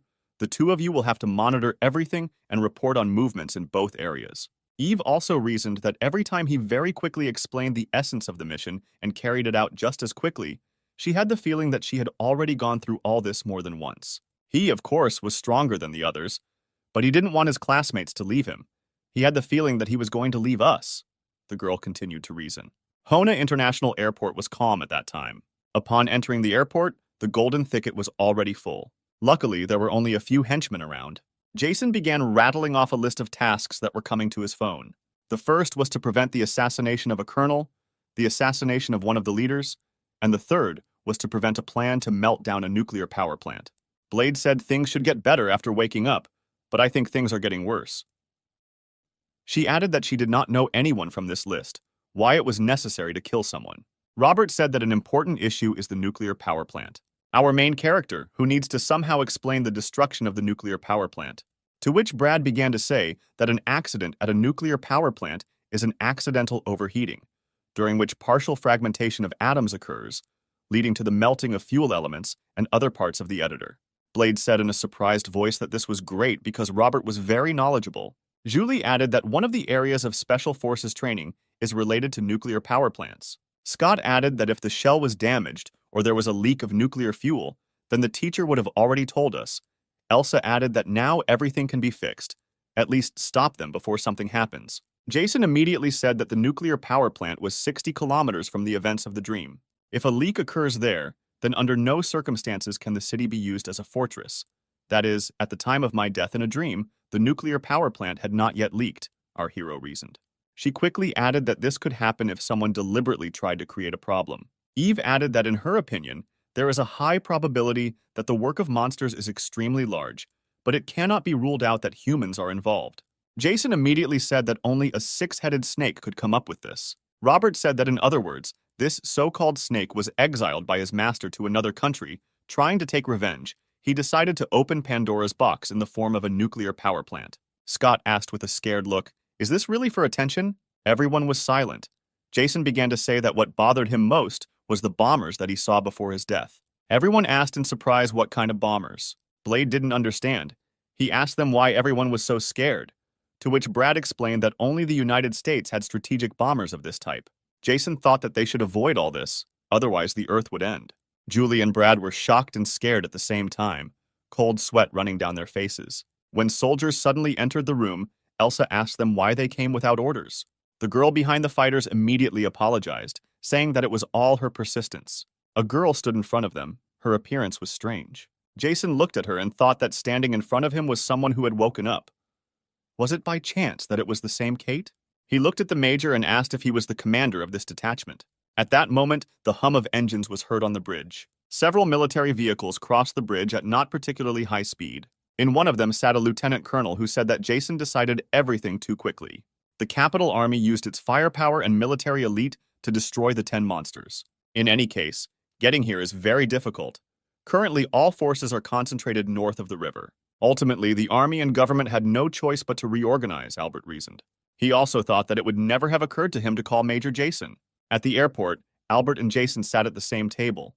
There was pressure in the air. Our hero talked about finding Kate, but he is not going to tell the capital's defense army. Jason also asked the lieutenant colonel to arrange a meeting with Colonel June. Albert responded by telling him that if he were in his place, he would have done the same thing, after which he asked our protagonist what he was going to do next. To which he replied that he was going to Bue. Albert told him to remember that it was very dangerous there. No matter how many people were sent there, no one returned alive. But he immediately answered the lieutenant colonel not to worry. Now the most important thing is to meet with Colonel June. This must be done no later than July. The hero began his journey. He had Kate with him, whom he took with him to ensure her protection. Upon entering the region, distant sounds of creatures running could be heard. Approaching a little closer, many spider-like monsters appeared before our heroes. The cars began to rise into the air. It was the strength of our protagonist that lifted the cars. A few seconds later, hundreds of cars headed straight towards the crowd of monsters. They drove by without even getting out of the car. Kate was surprised, because she had never seen the strength of our main character before. Earlier, the girl asked our main character to accompany her to Bowie. Everyone was surprised by his words, as they had previously talked about something similar. After some time, he added that for some time, he would not be able to reach the defensive post of the capital, where his father was located. Blade wondered aloud why Bo, but Scott suddenly shouted that he was going to take the large incense burner from the National Museum in Bowie, to which Jason replied that this was exactly the case. The boy asked her if she was ready to go with him. There was a pistol and a knife on the table. The girl entered the fight. Jason watched her. Kate fired the pistol and released a full magazine. The red-eyed creatures died one after another. As soon as the cartridges for the pistol ran out, the girl began to swing her sword. All the monsters of the first level also died. Jason told him he had excellent training. After some time, he collected all the monsters' crystals, after which he handed them to the girl and told her to eat them. They continued on their way. The girl looked thoughtfully at our hero. He thought about what kind of person Major Jason was. He, in turn, did not understand why she was looking at him so intently. When suddenly Jason stopped abruptly. When she left, she began to look into the distance. The girl asked the man what happened, to which he replied that the man died 4 kilometers away. At this time, people were rampaging 4 kilometers away. One chased the other. The man ran away from his pursuer in fear, when suddenly a spear pierced his back. He was lying on the ground. They said that they were tired of just killing people. Brandishing a spear, the attacker ordered the lying man to die quickly. They began to prepare to leave. Suddenly, behind her, she noticed a man watching them. The surprised man was asked who he was. A few seconds later, all the attackers were already lying on the ground. After examining one of the attackers, he noticed a black stone sword. He thought that not a single fighter had returned from Buje. Why? When Kate suddenly started screaming, the older man looked at her in surprise. As he got closer, he saw that the man was still alive. He was talking about how they saved his daughter and wife to kill the monsters. When suddenly his hand fell, Jason closed his eyes. The girl asked the man why people fight among themselves and not with monsters, to which he replied that people began to kill each other from the end of the world.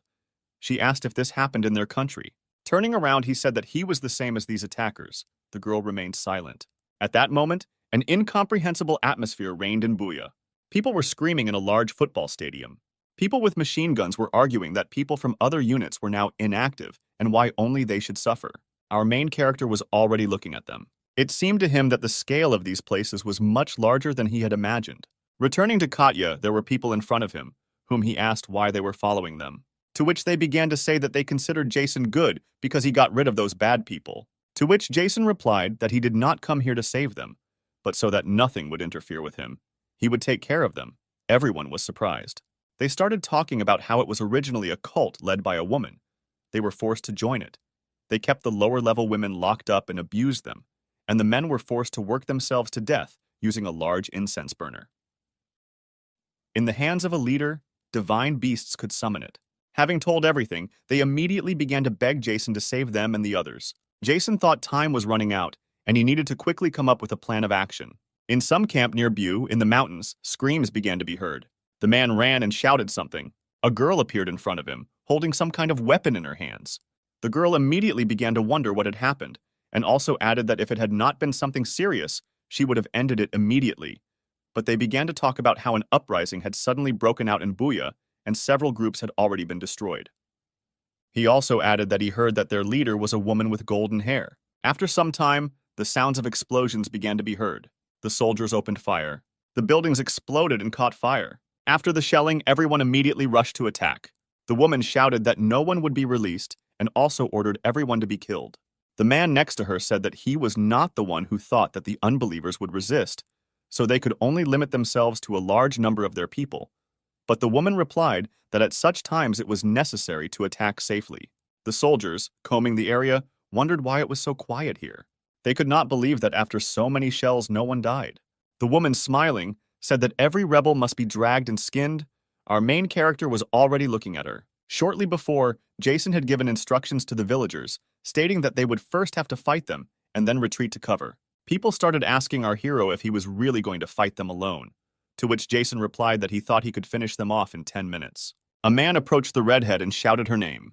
He ran a little closer, began to shout that there were no people there, but something strange on the horse overpowered his squad, when suddenly someone hit him from behind. He fell to the ground, a horse followed him, and the Messiah jumped. The squad located near the Messiah began to scream. The woman immediately began to use the artifact. She summoned a tiger and a dragon. The men stood behind her, saying that their commander was serious. The sacred animals appeared before the rider. The Messiah said that he did not know where he came from, but could not face his troops alone, and turning to his fighters, he ordered to find the one who controls this horseman. Suddenly, the wall collapsed, dust rose, a shockwave lifted people into the air and threw the fighters back. Everyone started screaming to look around. No one understood what happened, but our main character was already in front of the racer. The Messiah, looking at the elder, asked him if he was the leader of the unbelievers. At this moment, silence reigned in the tower. The fighters gathered around the head of the green-eyed man. Men in suits stood directly in front of his head. These people began to ask Major Ricky what he thought about this. He began to say that, in his opinion, there was no difference between monsters. They began to discuss the further course of action. They also discussed the fact that they do not believe that the Ministry of Defense is preparing such a dirty trick for them. As they left, one of them said he didn't think he would put his life in danger because of one person. There was a man standing next to Major Ricky. Ricky asked him when he would take care of him, to which he replied that now was not the time to take care of him. In response, Ricky just smiled, and the man tensed. He began to talk about the relic. It was called a white jade bowl. After a while, a certain number of relics will appear. They will need to be collected. The elderly man asked what could be done with it, to which he replied, "Whatever you want." Smiling, the boy replied that he understood.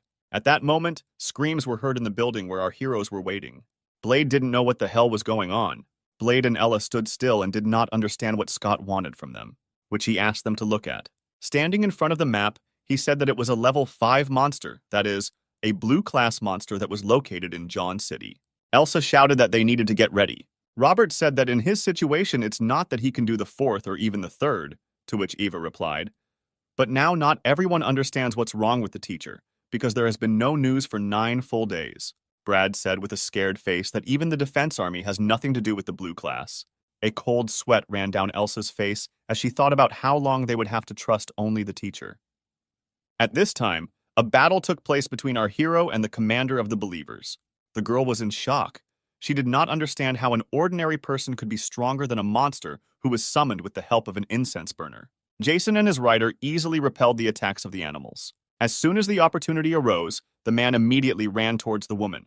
He used his flame power, but the girl knew how to defend herself. A little more and she would have been dead, he thought. Jason looked at her with contempt, thinking about something. Approaching her, the Messiah tried to attack our main character. She threw a stun grenade at him. The grenade exploded. No one saw anything. Everyone was blinded. But Jason was already behind the woman, his hand raised. He hit her right in the face. She, unable to withstand the blow, flew several meters back. The Messiah lay on the ground. He could not even move. On the floor, right at the feet of our hero, lay a Cyrillic alphabet. The woman struggled to get up. She started screaming that Jason was a bastard and that God's punishment would befall him. But he just looked at her with a cold gaze. Jason raised his sword, saying that if he wanted to be human even for a moment, he must die and atone for all his sins, and began to beg for mercy. Blood began to flow across the floor. Almost all of the Messiah's fighters were lying on the ground, and shouts of victory could be heard. Jason thought of a huge censer and a bronze statue of a bodhisattva. Holding the incense burner in his hands, Jason thought that he could easily destroy the level 3 monster. An excellent catch. Kate started yelling about whether it should come to that, but Jason didn't respond. She went on to say that with such powers, did she really need to kill them all? Among those killed were probably those who joined the sect against their will. Did you pay them with the same coin? The girl asked, and also said that this is not justice. Leaving, our hero said that there can be no question of any justice. This is revenge for what they did. As long as they remain enemies, they must die, the man said. And finally said that he used to think about death every day. But everything has changed. From now on, you fight for life, so sympathy is useless. Already driving in the car, Kente asked the major if they were going to hunt a level 5 monster in John. To which he replied that this is true, because it is necessary to build a base in the south of the province, and the presence of this monster poses a great threat. In John, Jason heard gunshots, but there was no pressure, meaning it wasn't a level 5 monster. He immediately ran toward the sounds, wondering what was going on. The two fighters stood in front of a horde of monsters. They said that they had run out of ammunition, and the rest of their comrades were dead. They were also finished. In front of them stood an orange monster, a level 3 monster. They said it was a shame that they were unable to complete the mission. A large crowd of monsters rushed towards the combatants. Suddenly, our main character began to use his power. The explosion occurred right in front of the two militants. The orange monster did not understand what was happening, but our main character was already approaching him. The soldiers saw little of the blast wave, but they wondered what was happening. Suddenly, the orange attacked our main character. A second later, Jason was standing behind the monster, holding his katana under him. The monster began to scream in pain, and a second later his body was cut in half. A small impact crater appeared around the monster. Kate and the soldiers looked at Major Jason in surprise. The fighters stated that Scott sent them to deliver a letter. The letter contained Scott's reasoning, in which he came to the conclusion that someone specially brought the blue-eyed man to the city. Jason immediately thought of a 6-headed snake, and the fighters too. Talked about how everyone was preparing to fight the monster. Jason thought that someone had summoned the monster. The power of the artifacts was involved. These two fighters, along with the others, left 4 days ago. But the day before yesterday, the monster overtook Chan. There is a high probability that now the city has turned into hell. If the military had originally wanted to destroy the Mac Guild, then not only would they have been allowed to cross the bridge, but the bridge was completely destroyed. No, it's not time yet, no matter what Jason thought. Everyone was in a hurry somewhere. She got into the boat. The boy stood with his head down, thinking that everything was not going as they had planned. The fighter reported that the bridge was destroyed. Everyone lowered their heads. At this moment, our heroes were heatedly discussing something when Scott suddenly shouted that this was a 6th-level monster, which was a dangerous criminal even for its owner. Elsa said in a calm voice that they do have a choice. They don't know where the monster came from or where it is going. They can't guarantee the safety of all citizens, so they must be prepared for war. Everyone was shocked. He also added that they need to gather all those who have awakened and are capable of fighting. Their goal is not victory, but resistance for as long as possible. Blade said she now understands why the commander entrusted her with command. She said that she would join them because medical personnel were needed during the battle. Scott said they can only hope the letter reaches the teacher. A few days later, the heroes began to fight the creature. Julie and Brad were lying on the floor, unconscious. Eva's condition was deplorable. She also lay unconscious. Robert sat leaning against the wall. He couldn't even move. The monster stood on top of a destroyed building, spreading its wings. Elsa and Blade's appearance was also deplorable. They stood with all their might. Suddenly, there was a roar. The monster attacked. She stood behind the wall, watching everything. The monster began to attack our heroes. They, in turn, prepared to take the blow. Blade raised his bat with all his strength. Elsa raised her machine gun. Their bodies were on the edge. There was a tank near the battlefield, as well as special military equipment, which was destroyed. There were an incredible number of fighters there. The monster stood in front of our heroes. The man watched the battlefield. Watching from afar, he said that he could not even imagine that they would last this long. He thought it would be interesting to see Jason's face when he returned. He suddenly started laughing. The monster began to scream, as if saying that the games were over and now would be his last attack. Blade rushed into battle first, Elsa screaming at him to stop. The boy remembered the words of the Major, who told him that he needed to fight as a team. The older man said that if Elsa and Blade worked together, they could defeat a level 3 monster, but that was no longer the case, so Jason at that point told them to retreat if the monster was a much higher level. Blade thought he was tired of retreating. Robert looked at Eve and talked about how he could believe he was fighting such a monster. She ran up to him, holding something in her hands, and told Robert to eat her quickly. He said that those who can move must be raised first, and why they have no choice but to retreat. Elsa shot at the standing monster. The girl managed to move and deliver direct blows. The monster began to scream even louder. He became angry. At this moment, Blade was already attacking him. Elsa thought the rifle was useless, and Blade thought his strength was now stronger than a cannonball. He delivered a direct blow directly to the creature's head. There was a crash and dust rose. Robert and Ella turned around because the sound of the impact was very loud. Blade stood over the monster's head and smiled. When Elsa suddenly shouted at him to leave quickly, he ran towards him. The monster quickly stood up and threw our hero behind his head. The girl received a direct hit. Our heroes scattered several meters in different directions. She called their names. Robert was scared. The girl immediately stood up. When suddenly there was an explosion, the girl turned around. Everyone was scared by the explosion. But as soon as the girl turned around, she saw a man standing right in front of her. Blade stood up with all his strength and said that he was not that easy to kill. Our main character stood in front of Elsa. Blade and Elsa were surprised. They didn't expect it to happen so quickly. The others were also stunned. The Major immediately ordered the wounded to be taken and left. Everything else left in his hands, after which he praised them for holding out so long. Looking at the monster, he shouted to them not to stay there, but to leave as quickly as possible. After which he immediately rushed into battle. Elsa shouted that Jason could not resist this monster alone. When suddenly the sound of hooves began to be heard, it was the horsemen. And the animals, like the rider, appeared behind them at incredible speed. They couldn't understand what it was or where it came from. When suddenly Kate shouted that this was the relic she told them about before leaving. Kate, using the power of animals, remembered the words of the master. He gave her the relic. The girl thought that she didn't have as much energy as him, so he gave her the relic. The horseman was the first to enter the battle, striking with his spear.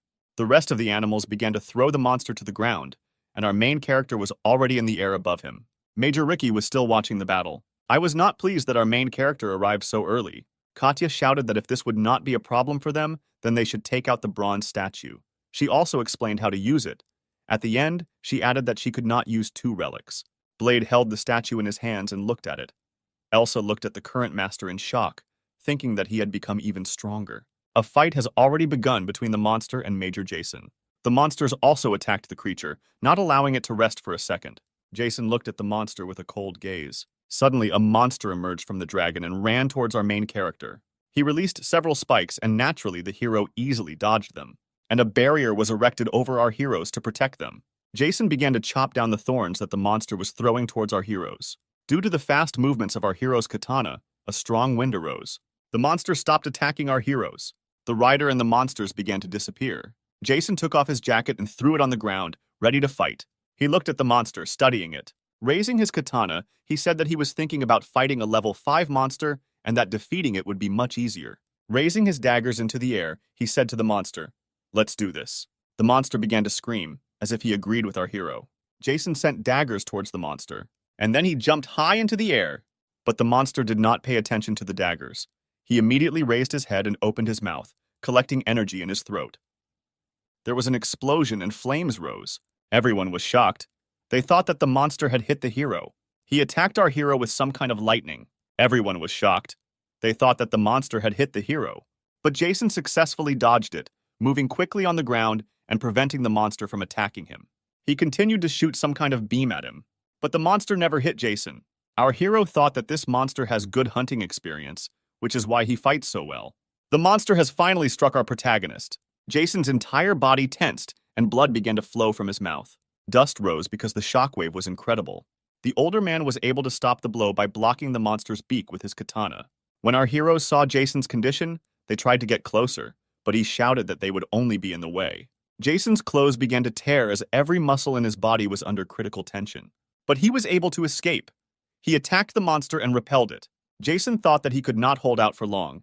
He needed to wait for the right moment to attack. The monster began to gather energy again. Everyone was shocked. Robert stated that his combat power far exceeded human capabilities.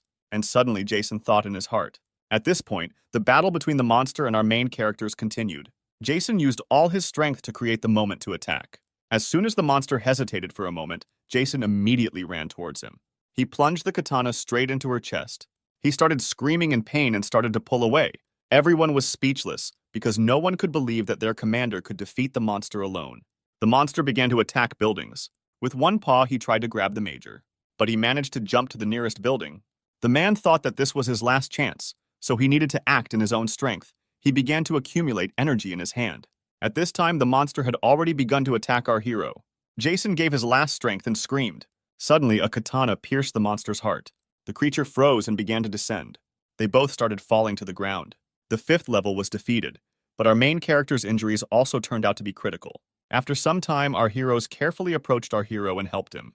He climbed onto the creature's head and walked slowly, swinging his katana. Everyone was screaming as level 5 had been defeated. Eva lay down on the ground and looked into the distance, smiling. Julie and Brad also began to stand up with surprised faces. Major Ricky, watching the battle, could not believe his eyes. Angry, he broke his binoculars. Jason stood over the bird and looked into its eyes, when he suddenly waved his hand and took out a blue stone. Everyone watched Jason carefully. No one knew what would happen and who the awakened one would become if he ate the blue stone. The eldest swallowed the stone and there was silence. Ricky thought this shouldn't have happened. He got on his bike and rode off. Sometime later, Major Jason and Lieutenant Colonel Albert met. We talked about meeting with the colonel and the defense commander. The lieutenant colonel listened carefully to Jason, and after listening to him, said that he would make a new date with the colonel. Albert also told Jason that he probably wouldn't be able to negotiate calmly, to which our hero replied that he was not only thinking about negotiations. At this time, people were shouting about some kind of rally. Suddenly, Scott yelled that it was time to take a break. The current battle has resulted in numerous casualties. The survivors and wounded were sent for treatment and recovery. Although not many fighters remained, for some time they did not have to worry about monsters. This killed creature was so large that other monsters looked like ants against its background. No one was allowed to be alone. Scott looked at our protagonist and thought that after all, it would be much easier for him alone. Scott ordered everyone to go to the workshop. When they entered, they saw a creative mess. Everything was scattered. They were greeted by Redval. He immediately greeted them and then said that these were weapons and armor made from the teeth and bones of the orcs and the Vulture King. He began to talk in detail about what he had done. Everyone listened attentively to the story. Kate will use the incense burner to focus on defense, and Ella will receive a bronze figurine to heal wounded soldiers. The rest received weapons, which they had to quickly get used to. The weapon felt heavy and difficult to use, but in reality, everything went wrong. Jason simply upgraded his old katana. Jason took Scott with him on the trip, and they were also accompanied by Lieutenant Colonel Albert. Scott could not believe that the neighboring town had been so destroyed, to which the Lieutenant Colonel replied that if it had not been for the dragon, the town would have been saved, with Albert also stating that they would not be able to cause the slightest damage to it, using all your firepower. After Albert said dragon, our main character immediately remembered this monster. Suddenly, the military cargo stopped. The Lieutenant Colonel opened the window and asked why they were stopped, to which the fighters replied that they were currently fighting monsters and that the exact number of monsters had not yet been established. There were shouts nearby that a new wave was coming. While they were being shot at, the soldiers shouted not to let them through. The soldiers continued to shoot, and the smell of gunpowder was thick in the air. The monsters began to break through. The first row of fighters began to retreat when Jason appeared in front of them. He told everyone to back off and shut their mouths. The monsters were still approaching, heading straight for the fighters and our hero. Jason, when asked who he was, replied that they would definitely find out who he was. He threw the cartridge straight into the crowd of fleeing monsters. After some time, our fighters arrived, entered the building, and began shouting Jason's name. Everyone was shocked to see him repeating his name. The senior officers were silent, looking towards the entrance. Jason walked into the building with a smile on his face. The lieutenant colonel was smoking a cigarette and, looking into the distance, something confused him. Exhaling heavily, he took a deep drag on the cigarette and threw it away. The commander and the major were sitting at the negotiating table. Jason glared at him, showing his displeasure. The commander, in turn, tried to understand what our hero would now demand. The rest of the fighters were also tense because there was pressure in the air. Scott, standing next to the elder, thought that everyone was very calm and sweaty due to the atmosphere here. The commander was the first to initiate the conversation, asking Jason if he really came to ask for compensation for the damage, to which he replied that this was exactly the case, as well as a reward for a level 5 murder. The commander, in turn, said that they call themselves an independent organization, but they ask the military for a reward. The commander also added that they came here to threaten, to which Jason replied that if they want to accuse them of something, accuse them. when suddenly the man shouted that he had had enough. Our heroes were surrounded by soldiers and machine guns were pointed at them. Some fighters remembered the strength of our protagonist and were afraid of even the slightest movement. Jason exhaled as calmly as possible, after which he stated that he did not threaten anyone, but only asked for payment. Suddenly, a wind appeared in the room, which began to knock everyone down, exerting incredible pressure. Jason released a small portion of his powers. All the fighters were trembling and did not understand what was happening. Jason asked them if they really wanted blood to be spilled. Everyone began to tremble even more as a stern aura emanated from our hero. Suddenly, the general announced that his proposal had been accepted. The colonel tried to dissuade the general, but he closed his mouth. Additionally, after some time, the general added that he had one condition. They must take care of a green rank monster that was heading to the mountainous area, which Jason agreed to, but also added that they must give him the 4 relics. When our heroes left, the colonel asked the general why he decided so, to which he looked at him with a contemptuous look and said that he was an idiot. He added that they could execute the guy, but they shouldn't risk destroying him. He also talked about how he now has no choice but to pay. Going outside, he met Major Ricky, who greeted him. Jason, for his part, remained silent. Extending his hand, he told our hero that they had already met once, but then they could not properly get to know each other. Suddenly, the teacher interrupted him, saying that they had seen him twice and that he should not accidentally forget him in Bucha. They walked towards the bank. Scott wondered if the two were actually going to fight. He thought that now would be the best time to go in search of the relics. Ricky scratched the back of his head and told Jason to break up with him right then and there if he didn't like him. Jason asked him why he brought a level 5 monster to Butch, to which he replied, and that was it. He began to talk about a relic called a white jade bowl. He said that this bowl, after introducing mana into the relic, a drink is formed in it. When you drink it, an aura is created around you that attracts monsters. To which Jason replied that now he was starting to understand. On the way home, Scott told Jason about the relics he had captured. They began to talk about a 6-headed snake. Jason also said that he would cooperate with anyone in any case, only his guild would benefit. After a while, Jason said in a rough voice that he would deal with a level 4 monster. When they reached their destination, they saw many corpses of dead monsters. After walking a little more, he noticed a creature in the distance with 3 glowing green eyes. A 3-headed creature appeared in front of him. He immediately rushed to the attack, intending to kill our hero. He prepared to take the blow. The monster's screams were a terrifying level 5 scream. There was a noise that spread for several kilometers around. Lieutenant Colonel Albert was in charge of all this. The combatants were also close, and there was tension in the air. One of the fighters holding a camera said that he expected a lot from the blue-level monster, but not that the fight would be one-sided. Suddenly, the lieutenant colonel gave the order that it was all over. They were returning. Our main character stood up and looked at the monster lying on the ground. His entire body was mutilated and also torn into several parts. Jason took the green crystal from the animal's body and ate it. Several other men also watched the fight. They were stunned by the strength of our main character and could not believe what they saw. 2 militants noted that they were afraid to give him the letter because it seemed to them that he would also kill them, like a monster. A quarrel ensued between them. A man stood behind them. Feeling that someone was behind them, they immediately grabbed their weapons and turned around, aiming at the man. This man turned out to be our main character, Major Jason. He praised the fighters for their excellent response and also suggested that the general had sent them. The letter was handed to him, and he began to read it carefully. Having finished reading, he crumpled up the letter. 2 soldiers asked the hero if there would be an answer to the general, because he ordered to return to him. To which Jason said in a cold voice that he should be told that if he wants to die, he should go with him. The fighters were surprised.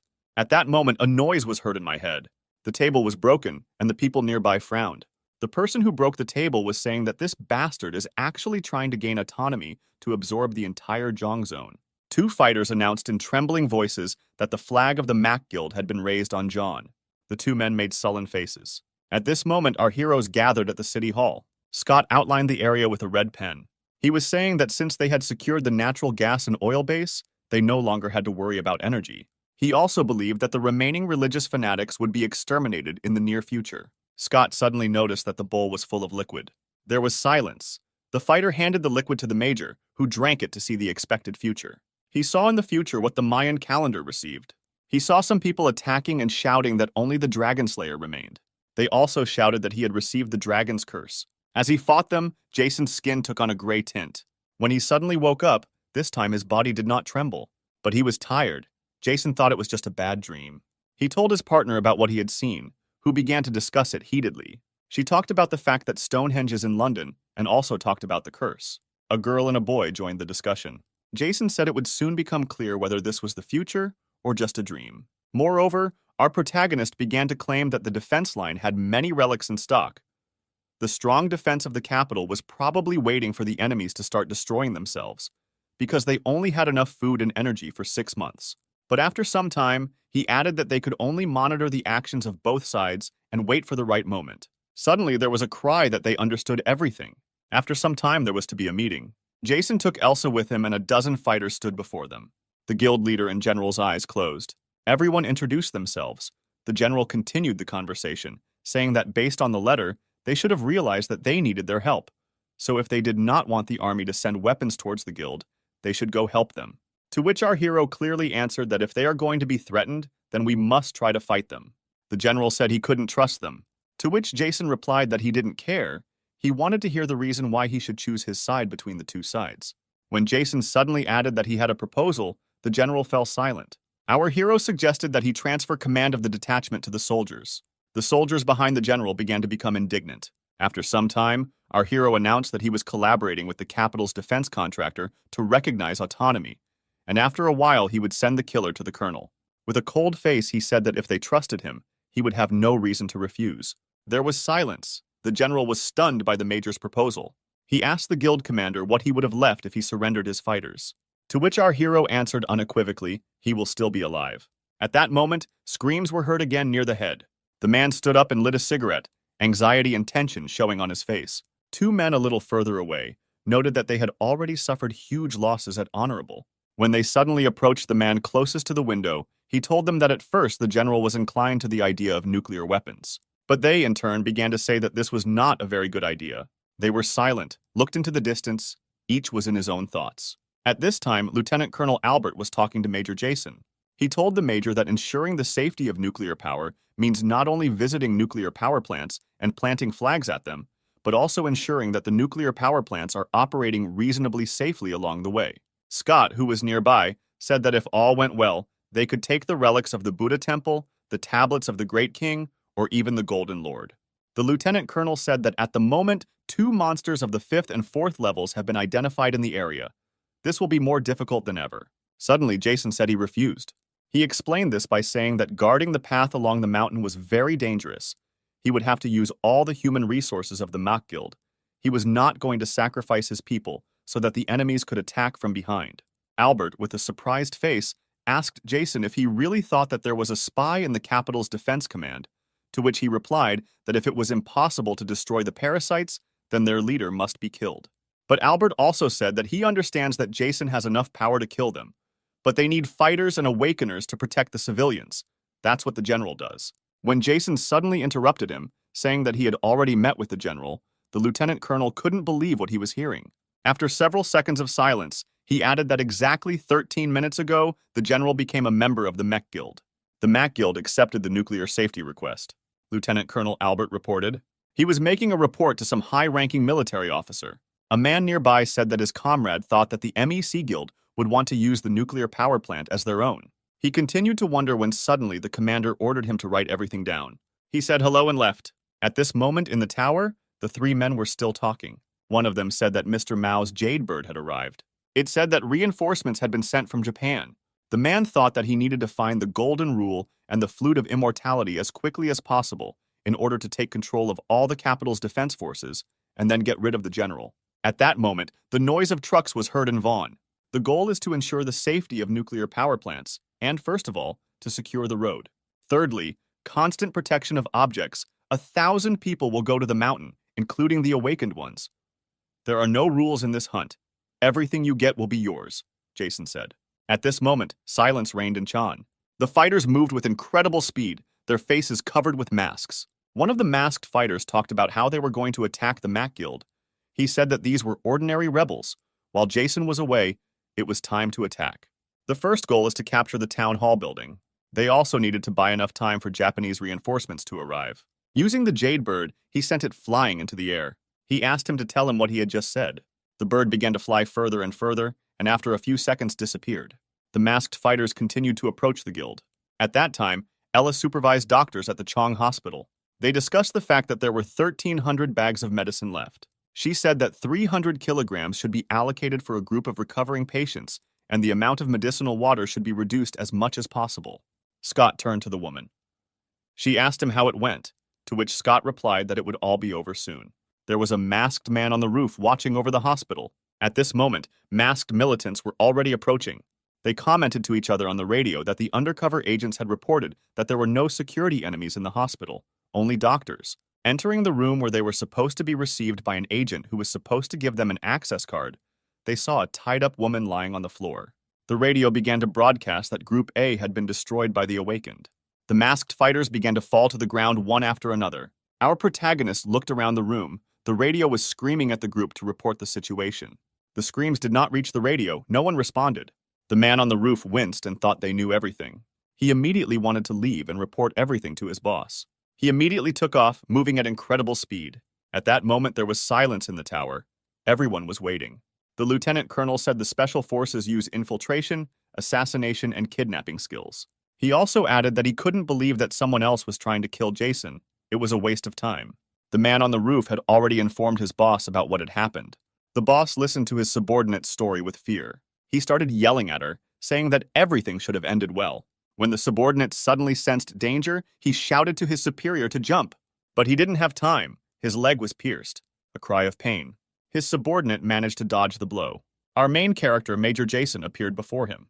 He said he couldn't believe he was allowed to remember the old days, but there was nothing difficult about getting into them. He, in turn, called our hero. Removing his armor and scabbard, he released his power.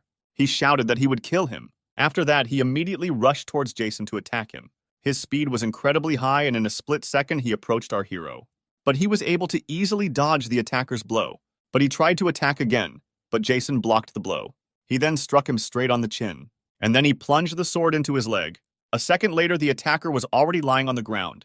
Our hero's hand hardened. His gaze was frightening, telling him to think carefully. There were shouts and screams. The boss sat with a grimace on his face. His subordinate lay on the ground covered in blood. The man sitting on the ground asked to kill him, but Jason replied that he had no plans to kill him. After a while, he said, "Six-headed snake." The man was surprised. He asked our protagonist how he knew this, to which our main character answered the questions asked to him in a rude voice. The first question was why they made a deal with someone else, if they had an agreement with him. To which he replied that they sent monstrous stones that they managed to obtain during the hunt. In exchange for relics and information, he was tasked with finding the real artifact. He spoke of the flute of immortality and the golden ruler. Jason thought about it. He thought about the actions of the six-headed snake, as well as the artifacts, when suddenly some hands took the boss by the shoulders. He got very scared, screamed. Jason turned around. A grenade was flying towards him at high speed. Our protagonist managed to react by raising a barrier to protect himself from the explosion. Masked fighters appeared and threw shurikens at our hero. But Jason immediately began to use his power. The masked fighters began to fall to the ground one after another. When they suddenly began to retreat, it seemed that they were simply distracting our hero's attention. Jason noticed this and immediately turned around. He saw the leader lying on the ground, his body covered in blood. Looking at the lying fighters, Jason thought about what the ninja were trying to prove. If they really wanted to show their confidence, our hero also thought about the relics of another country and the six-headed snake. He reasoned that Japan's strength should not be underestimated, but its army was small and the situation was much worse than theirs. He declared out loud that he could not allow enemies to set foot on this land again.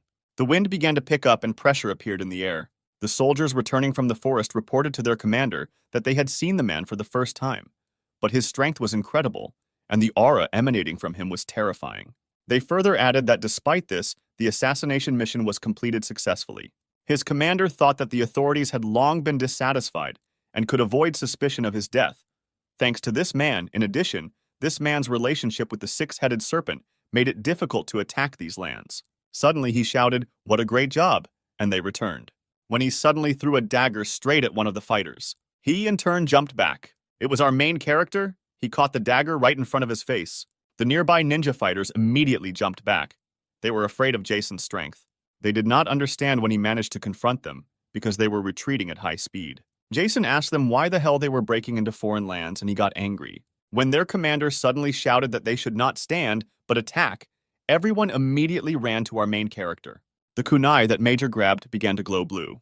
A fight broke out between our main character and the ninja fighters. One by one, they flew away from the hero and could not even touch him. A minute later, the last ninja fighter fell to the ground.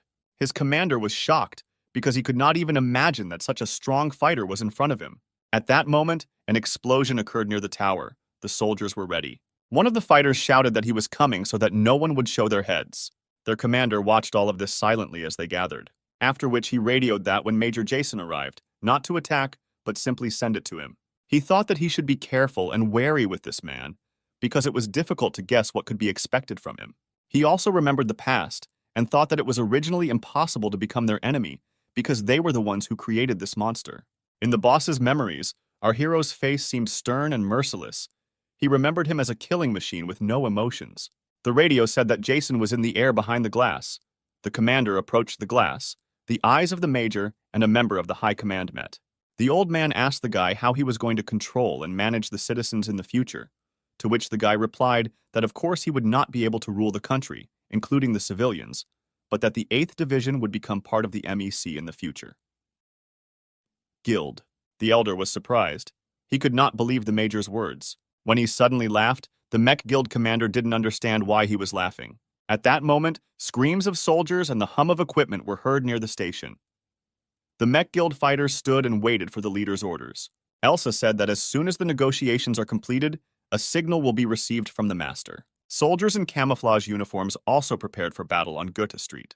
One of the fighters said that he was very nervous. They had planned this event many times, but had still not been able to implement it. A loud sound of engines began to be heard. It was the sound of tank engines. It was a clear day in Tokyo at that time. In Edo province, screams were heard from the castle.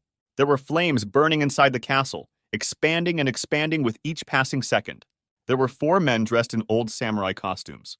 When he suddenly shouted that Mr. Musashi had arrived, everyone knelt down. The girl stood up and looked straight into Musashi's face. The man asked him where the militants were, because they were supposed to return, but had not returned yet. One of the fighters said that the boss is very strong and that he must return. Smiling and looking around, he said it was time to go. The tower stood in the dark, glowing red. Fighters continued to come and go, the team getting larger and larger every few minutes. Along with the roar of engines, people's screams began to be heard. They were scared. They didn't understand what was happening, why there were so many soldiers here, whether there really were monsters nearby, they thought. The child began to cry. One of the men began to shout at the woman to shut up the child. The soldiers riding inside the truck were subject to reprisals. The military knew that in the worst case there would be many casualties. The men in white shirts walked around in handcuffs and were arrested for attempted sedition. In front of them stood Lieutenant Colonel Albert, who held his head high, showing his superiority. The man with glasses, seeing the lieutenant colonel, called him a traitor. But Albert was not surprised. He replied that he was a traitor because he sold the country for his own good. After that, he shouted to the militants to take him away, and also authorized the use of force if they tried to throw something. At that moment, near the station, Blade shouted, calling for the master. Jason returned to his comrades after negotiations. They surrounded him, starting to find out what was happening there. After some time, the lieutenant colonel was already on the roof and smoking thoughtfully, followed by 2 sergeants who were looking after Jason. He thought that the chief and major were killed, and the remaining colonels and subordinates would be punished. The situation is rapidly changing, and the Mac clan is destroying everything in its path. Subansa and the 8th Division became members of the Mech Guild, leading to a reorganization. Roads were cleared to facilitate the transport of food and ammunition. The Awakened destroyed monsters in the surrounding area and suppressed individual groups. The main ones hunted monsters of the 3rd level and above. However, only a few days have passed. The changes are just beginning. The entire command gathered around the map and said that there were well-guarded fortresses nearby. Scott added that there is a temple in Chan that houses the relic of the Great Tibetan Non, but even the approximate number of monsters located there is unknown. This artifact is comparable in power to a silver cross or pure rain. Elsa said that it was in this area that the 2nd operational command was located, and apparently it would be easy for them to defend themselves from attack due to the characteristics of the territory. Jason, interrupting her, said that the 2nd operational command does not have tank or artillery units under its command. He believes that in this case, the support of the chief will not hurt them and he can be recruited. Albert said that the 6-headed snake will collect the most powerful artifacts to ensure the safety of the fortress, and those who can obtain the artifacts first will have an advantage in the battle for monster stones, which are the most important currency of the domain. In this era, Jason said that in addition, The information received suggests that Japanese troops are planning to enter our lands, using them as a springboard for domination. He also suggested that they already know about the death of the leader. The general also began to talk about this topic. Elsa asked Jason if he was serious about crossing the mountain, to which he replied that it would not be easy, and they could suffer heavy losses. They need to very calmly arrive and clean up. Sweat ran down the general's face and he asked if he was going alone, to which Jason replied that he thought correctly. At this time, shots were heard in Daegu, surrounded by mountains. The streets of the city were empty. The girl quickly ran. His gaze was a little frightened and sweat was pouring down his face. She was pursued by several armed soldiers who shouted at her that she would not run far. They screamed at her to give up, but she screamed at them to get as far away as possible. The girl hid behind a concrete wall, after which she began to aim at the militants who were pursuing her. She started shooting at them, and the military immediately began to retreat to cover, after which they opened fire on the girl, who in turn took cover with a wall. As soon as the fire stopped, the militants headed towards the stairs to go upstairs. Suddenly, one of the fleeing militants fell to the ground. The others began to fall behind him and someone shot them. They shouted to the surviving fighters to retreat and hide. Suddenly, a grenade flew towards them. There was a powerful explosion. 2 men ran up to the girl and asked if she was safe. She started yelling at them because it was dangerous here, and they, in turn, said that they couldn't leave her. After a short discussion, they left the building. The girl was worried about her classmates. Sweat was running down her face.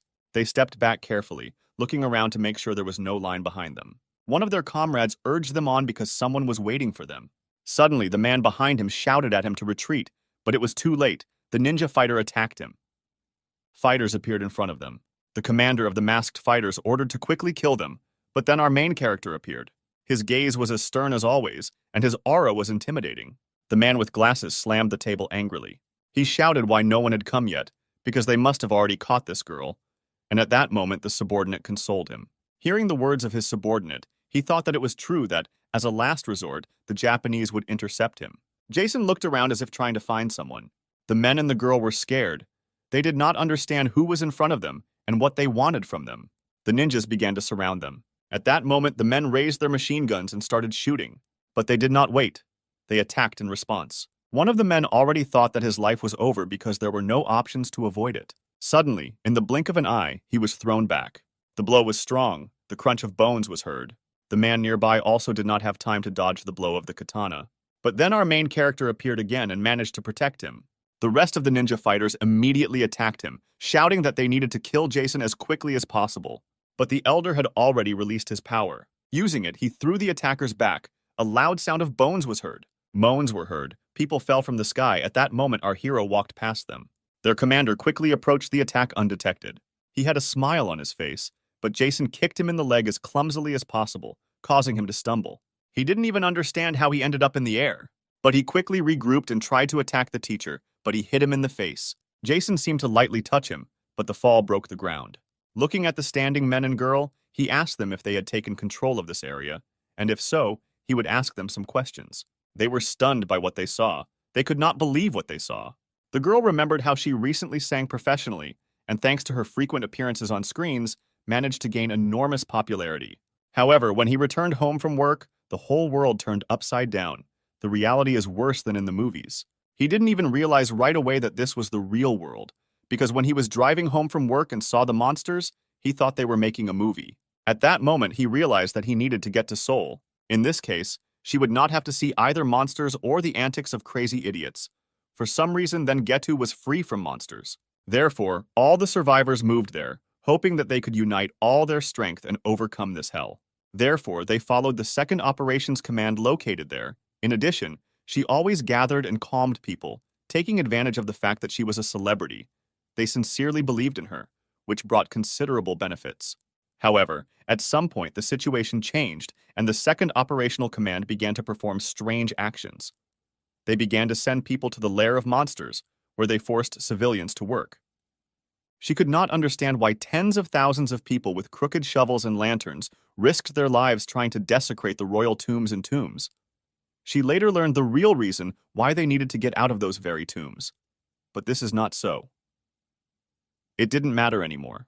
Since then, there were only 2 categories of people left in Getu: those who had already been taken away, and those who did not want it.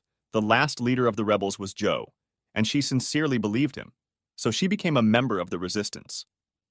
The girl told her story while in the warehouse. At the end, he added that their leader was kidnapped by this scum. Our hero asked them what they were going to do next, to which the girl firmly replied that they were going to save the leader.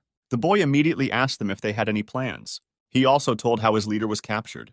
Jason told them that if the military could get information from their leader, they would fall into a trap. Jason turned and walked away, saying he would save their leader. They were confused because why would he save him? At this time, silence reigned near Daegu City Hall, and night fell. Moans were heard in the basement of the building. The beaten man was sitting on a chair, his clothes were covered in blood. His entire body was mutilated, with nails protruding from his hands and feet. The mouth was tied with a rope. There was not even a place to live on the face. The door to the room opened and two men entered. They were Japanese. One of them was wearing a military uniform, and the other was wearing samurai armor. The rope was taken out of his mouth. The man in turn immediately asked why they were returning, because they would not break him. The Japanese man in military uniform said that if he accepted their offer, they would help them. The tied-up man, smiling, began to say that this was an excellent offer, but he simply needed to get rid of the major of the second operational command, because now he needed not only to improve the climate, but also to increase his salary. When his face suddenly changed and he added that "Stop playing soldier, the country is rotting because of you." The man in military uniform replied that he was still alive because they want him to be like that. After which, smiling, he said that the girl would be caught by ninjas. The man got angry and insulted the man in front of him. When gunshots suddenly began to ring out, the bespectacled man shouted that he needed to leave. The bound man wondered if it was really them. At that moment, the military shot the attacker. The attacker was our protagonist, Major Jason, who had erected a barrier around himself to protect himself from gunfire. The soldiers were shocked. They could not understand who was in front of them and where he got so much power from. Suddenly, 3 soldiers arrived with a grenade launcher. Jason raised the barrier around himself again. There was a powerful explosion and the walls collapsed. The soldiers lay on the ground. Jason slowly moved forward. There was a crash and Jason broke down the door. As he walked further, he found the commander appearing right in front of him. Jason thought the situation wasn't that dangerous. A man sitting in a chair asked our protagonist who he was. The girl standing on the street was thinking about how everything was happening there. Suddenly, 2 men appeared, one of whom was holding the other by the neck. The girl shouted to her classmates not to shoot. The girl asked who it was. Jason was silent, looking at them. After some time, he replied that his name was Jason. He was the leader of the Mac Guild, which owned several territories and regions. He asked why they were fighting with them. After some time, groans were heard in the warehouse. Jason was still holding the man by the neck, and his entire body was covered in bruises. He asked our hero to kill him. As he left the warehouse, he was attacked by men. He wiped his hand with a handkerchief and they were stunned. The girl asked her if she knew any man. Sometime later, they were driving in a car and talking about their leader. Driving through the city, they saw destruction. There was a lot of broken military equipment lying around. The militants fled when they saw Jason, calling him a monster. With his own efforts, he cleared the road, throwing out cars and tanks. No one was even going to fight him. Everyone immediately ran away when they saw him. Addressing his new companions, he said that they could not go further, that they either stayed here or returned. Jason asked the man in front of him what his name was, to which he began to ask why he didn't answer who he was. The elder was silent, looking at him with a cold gaze, when suddenly he felt danger from behind. Quickly drawing his sword, he repelled the attack. The man behind the teacher asked him what was going on here. The samurai stood right in front of our hero, holding a katana. The man began to say that this samurai was very strong and one should be careful with him. The samurai said that he considered Jason a worthy opponent. He thought that his abilities weren't that strong, but he couldn't judge him on that basis alone. Someone like him might have the ability to improve his abilities. The samurai shouted that his name was Kojima. No matter what he did, the sword would be with him all his life. Jason, in turn, did not respond. The enemy ran to the teacher, saying that he would no longer need the name, because now he would die. He thought he was level 4 in Kendo, but regardless of rank, he had few opponents. When the world changed, he wasted away in boredom before having fun, because he could swing the sword as much as he wanted. However, monsters could never satisfy his sense of power. Sometimes he had to deal with others like him. But they were no different from monsters. The power and artifacts he received were not used properly. A lot of time has passed since then. The samurai were still thinking about the same thing. The swords of our heroes were touching each other. A moment later, Samui was on her knees. He couldn't get up. He didn't have enough strength. He didn't understand what was happening. The ground shook and cracked right under him.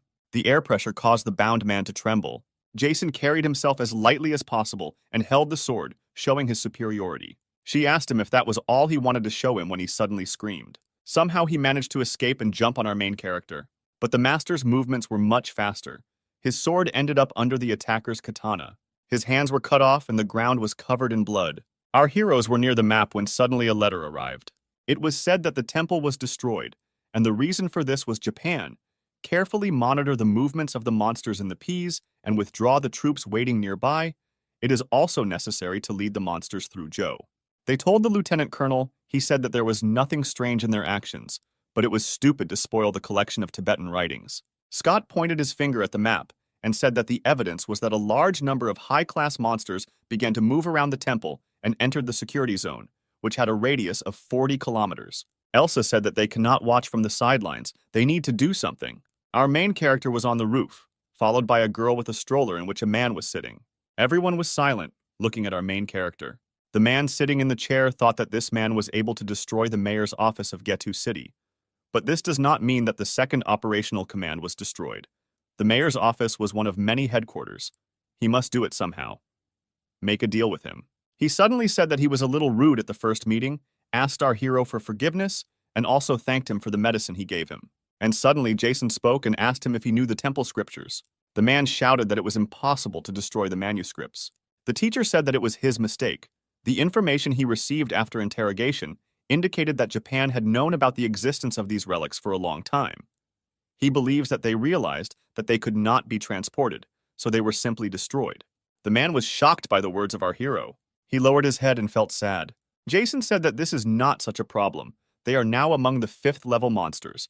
Very soon they will arrive in these lands, to which the man was even more stunned, because they had already finished. He talked about how more than 6,000 people and 400 awakened people died at the hands of the green level. He started taking out the catheter, saying that something had to be done because everyone was going to die. Jason approached him and told him that they had a lot to do in the future, so he needed to take care of his health first. He then added that he shouldn't worry because he would take care of this monster. At this moment, silence reigned at the airbase. A man in the building shouted that City Hall could not be destroyed. I thought that they had recently lost contact with the Major General of the Capital Defense Forces after he said that he wanted to come to them to seek refuge. Suddenly, a bullet pierced the glass, breaking it. It flew straight at the airbase commander's head and pierced him. His blow was so powerful that it broke the wall. The general fell. All the soldiers began to shout about what was happening. Looking out the window, they saw a man standing with a stroller. Their former comrade and current commander of the uprising was in the carriage. They recognized him. They started shouting for him to quickly come down and grab him, when suddenly one of the militants shouted that this was the same man who was in the city hall. Everyone came out and stood in front of our main character. One of the fighters came out, introducing himself as a colonel, and asked what they needed, to which the man in the carriage replied that he knew that most of the relics brought from the tombs were here. He told them to bring him the king's divine bell, to which he shouted that he really thought they would just give it to him. Suddenly, the screams of the monster were heard. They were terrifying.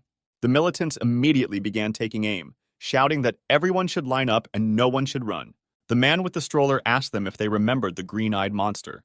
If so, then now a monster much worse than him would come. He started shouting that he was not going to negotiate and that they would quickly drag the relic away. There was silence. Everyone was left in bewilderment. At that moment, screams of people were heard near the city. A huge crowd of monsters destroyed everything in their path. A huge monster was following them. His eyes were blue and the air seemed to make him shiver. Suddenly, the monsters began to hear some kind of call. It began to call them. At this moment, our protagonist rang the bell. Its power was that all the dark forces had dissipated and the monsters had weakened. Jason remembered talking about how the city was attacked by a green-eyed monster. He also thought that he should be as careful as possible because they were different from those he had fought before. The monsters did not understand what was happening. They began to tremble. Some fell. The blue-eyed monster began to scream and scream. It was as if he was trying to reason with the rest of the monsters. Our main character came down from the roof straight to them. They noticed that our hero was drooling from his mouth. Jason told them to shut up and then pulled out a gun.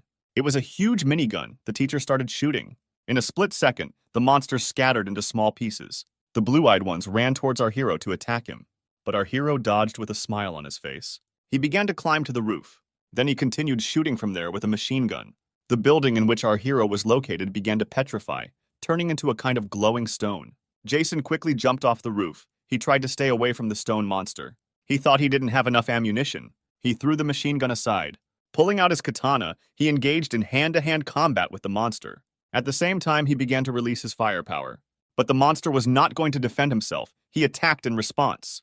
The rock and the flame collided, and a strong wind arose. The blue-eyed people tried to trample our hero, but he knew how to react quickly and dodged the attack. He immediately launched a fire attack. Parts of the stones that were on the monster's body scattered in different directions, causing chaos in the area.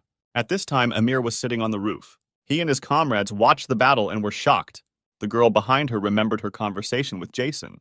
Standing in an armory, he was asked if he was going to form a team. Jason replied that he was not going to form a team. He told the girl he wasn't sure he could use it. There was a crash and dust rose. The monster did not stop attacking our hero, but he successfully dodged all attacks. Approaching the monster, Jason tried to attack it, but he began to release some energy from his mouth. Jason thought that the sword was too short and would not be able to hit his heart. He erected a barrier in front of himself. The monster fired lightning from its mouth directly at our hero. The Elder's barrier withstood the attack of the blue-eyed monster. Suddenly, torpedoes began to appear behind our hero. Using his power, he directed them towards the monster. The monsters looked into the air. Some of them even managed to escape. Jason smiled, laughing and saying there would be a big explosion. All torpedoes were aimed towards the monster. He, in turn, tried to defend himself by raising a stone shield above himself. There was an explosion that destroyed everything. Jason began pulling out artifacts. Some of them he had already used, others were new to him.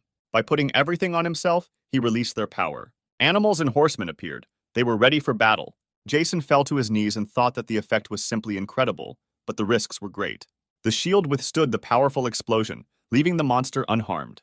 He screamed and got angry. At this moment, our main character had already put on his mask. He was overwhelmed with power. All of his combat skills increased several times. Even the air around them seemed distorted. The blue-eyed monster tried to attack our hero. He was furious. But everything seemed to slow down for him. Now his speed was several times greater than before. He immediately dodged the attack and headed towards the monster. Approaching him, he released a fireball, but the stone beast was able to defend himself. As soon as the smoke from the explosion cleared, Jason was already next to the monster. It pierced him, breaking his body. He moved very quickly. The blue-eyed man had no time to follow his actions and no time to defend himself.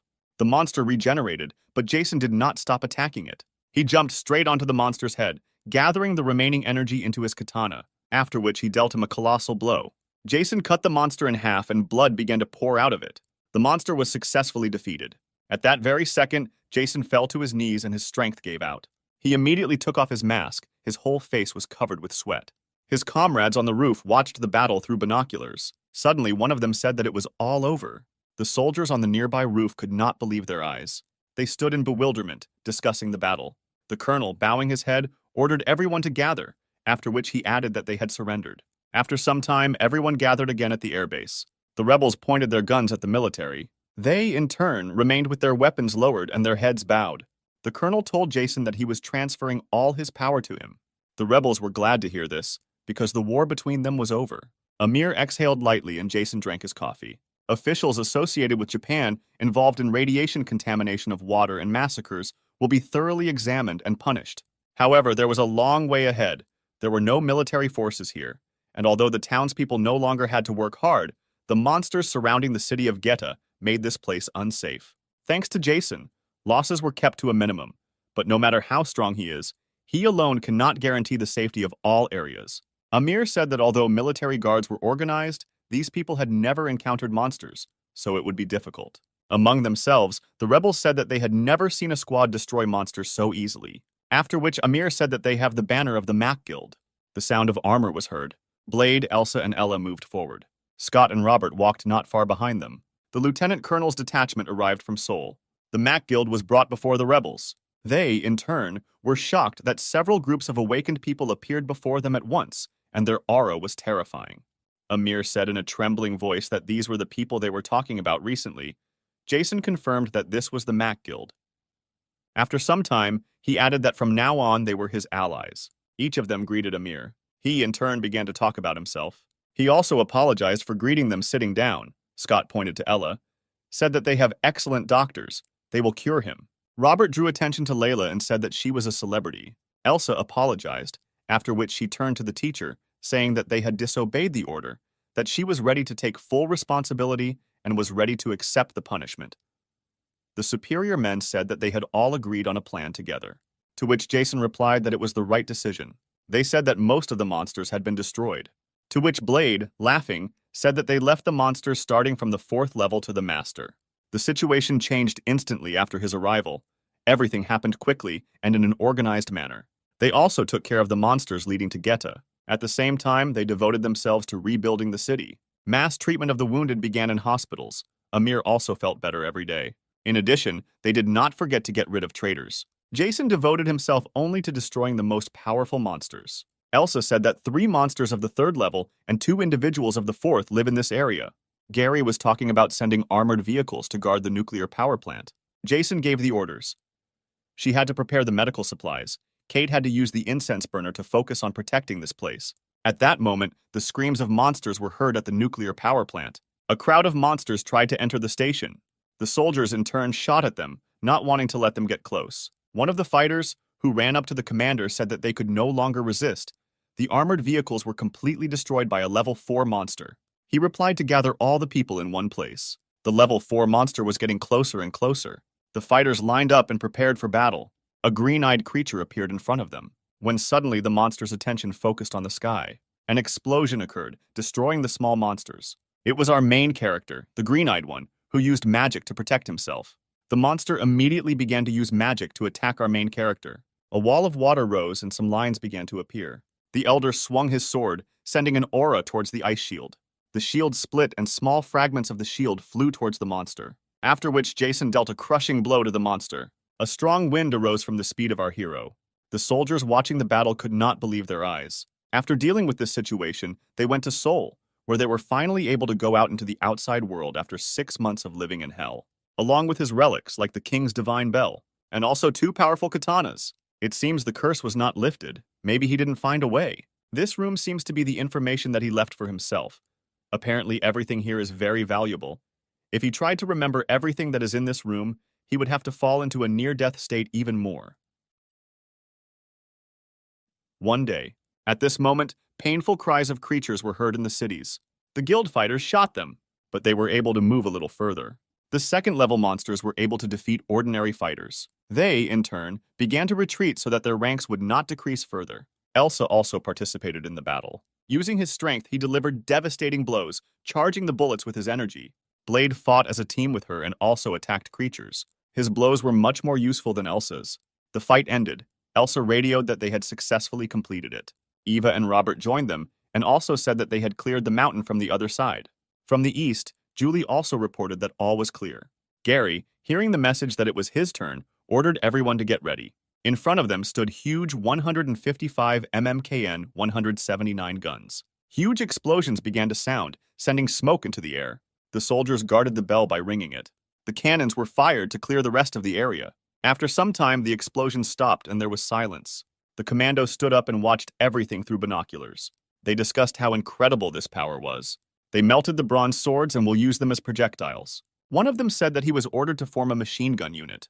Gary started talking about absolute orders. Suddenly, the world collapsed, and a large number of people died without knowing the reason for what happened. After the army that was supposed to protect the people began to slowly lose their humanity, after the disaster, all the suffering fell on the survivors. Of course, they resisted the monsters in order to survive, but it took a lot of effort to get them at least some information. But the knowledge gained could not change the situation. First of all, monsters are incredibly powerful creatures. For example, if a detachment of troops can destroy a monster of the 2nd level, then even after regrouping it, will not be able to defeat a monster of the 4th level or higher. Weapons, strategy, tactics, alliances. All these elements have always placed man at the top of the food chain, but in the face of powerful monsters, they lost their importance. No one expected that a simple change of commander would directly change the situation. Suddenly, there were shouts that someone wanted to go to Japan. Gary asked what the reasons were for hunting a level 5 monster. Jason explained his position by saying that there is a man named Musashi living in Japan.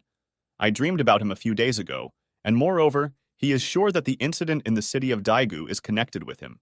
He also said that the 6-headed snake is now in China, but in any case, it may end up here. Before he left, Jason wanted to get rid of the powerful monsters. Jason also wanted to deal with the level 6 monster to ensure the safety of his comrades. They needed to show their true strength so that others would fear them. Our heroes fought a blue-level monster. As soon as they discovered him, they immediately started shooting at him. They also struck the bell to weaken it. The monster began to get angry because unknown forces began to take away his strength. A man was approaching him. This was our main character, who had already used the animal summoning artifact. The monster noticed our hero, who in turn thought that he needed to be dealt with as quickly as possible, since time was running out. He immediately went into battle, trying to hit the monster. The animals dug into him with teeth and claws. The sounds of battle could be heard throughout the area. Our hero's comrades were nearby and used their powers to help him. Blue-Eyed was losing. He was attacked by animals. Small fragments of fighting were scattered for several kilometers around. Our main character flew through the air using his strength. The entire personal detachment of the Major watched the battle. The fight did not stop for a few seconds. None of them could even catch their breath properly. Everyone was looking forward to victory. Jason's eyes suddenly took on a feral look. A second later, the animal was cut into two parts. Huge dust rose into the air. It seemed as if Jason and the monster had woken up in the air. Elsa radioed that the situation had been resolved. Gary tightened his grip on the radio and said it was a victory. All the fighters began to rejoice that the monster was defeated. At this time, it was night in Tokyo. The fighter who was next to Musashi said that everything would end very soon. Musashi, in turn, replied that how many people died did not matter at all, because after the victory, they would be able to join the ranks of the working regions of the guild. He thought that the six-headed snake would also invade them. This masked fighter also said that there had been no news or communication with the militants sent to those lands for a long time. Jason, Albert, and Gary were standing on the pier and discussing something. Jason told them to focus on the electricity and wait. He would contact them very soon. Gary asked the departing Jason if it was really a war. He also added that he never thought that he would be in the center of such events, to which he replied that one should not give in to emotions, only those that they have never seen. War can really appreciate this. Suddenly, shouts were heard that they were swimming. Gary continued to argue with Albert about Jason's words. The water was calm and it was deep night. Suddenly, the soldiers began to shout about the approaching ship. Everyone began to take up their fighting positions. They shouted that an unidentified vessel was approaching. Everyone should be on alert. The militants began to run out of the buildings, grab weapons, and line up. Shouts began to be heard over the loudspeaker asking them to stop and introduce themselves. Otherwise, they would start shooting. But the ship ignored them. After a few minutes of waiting, they opened fire on the ship. An explosion occurred and the ship was destroyed.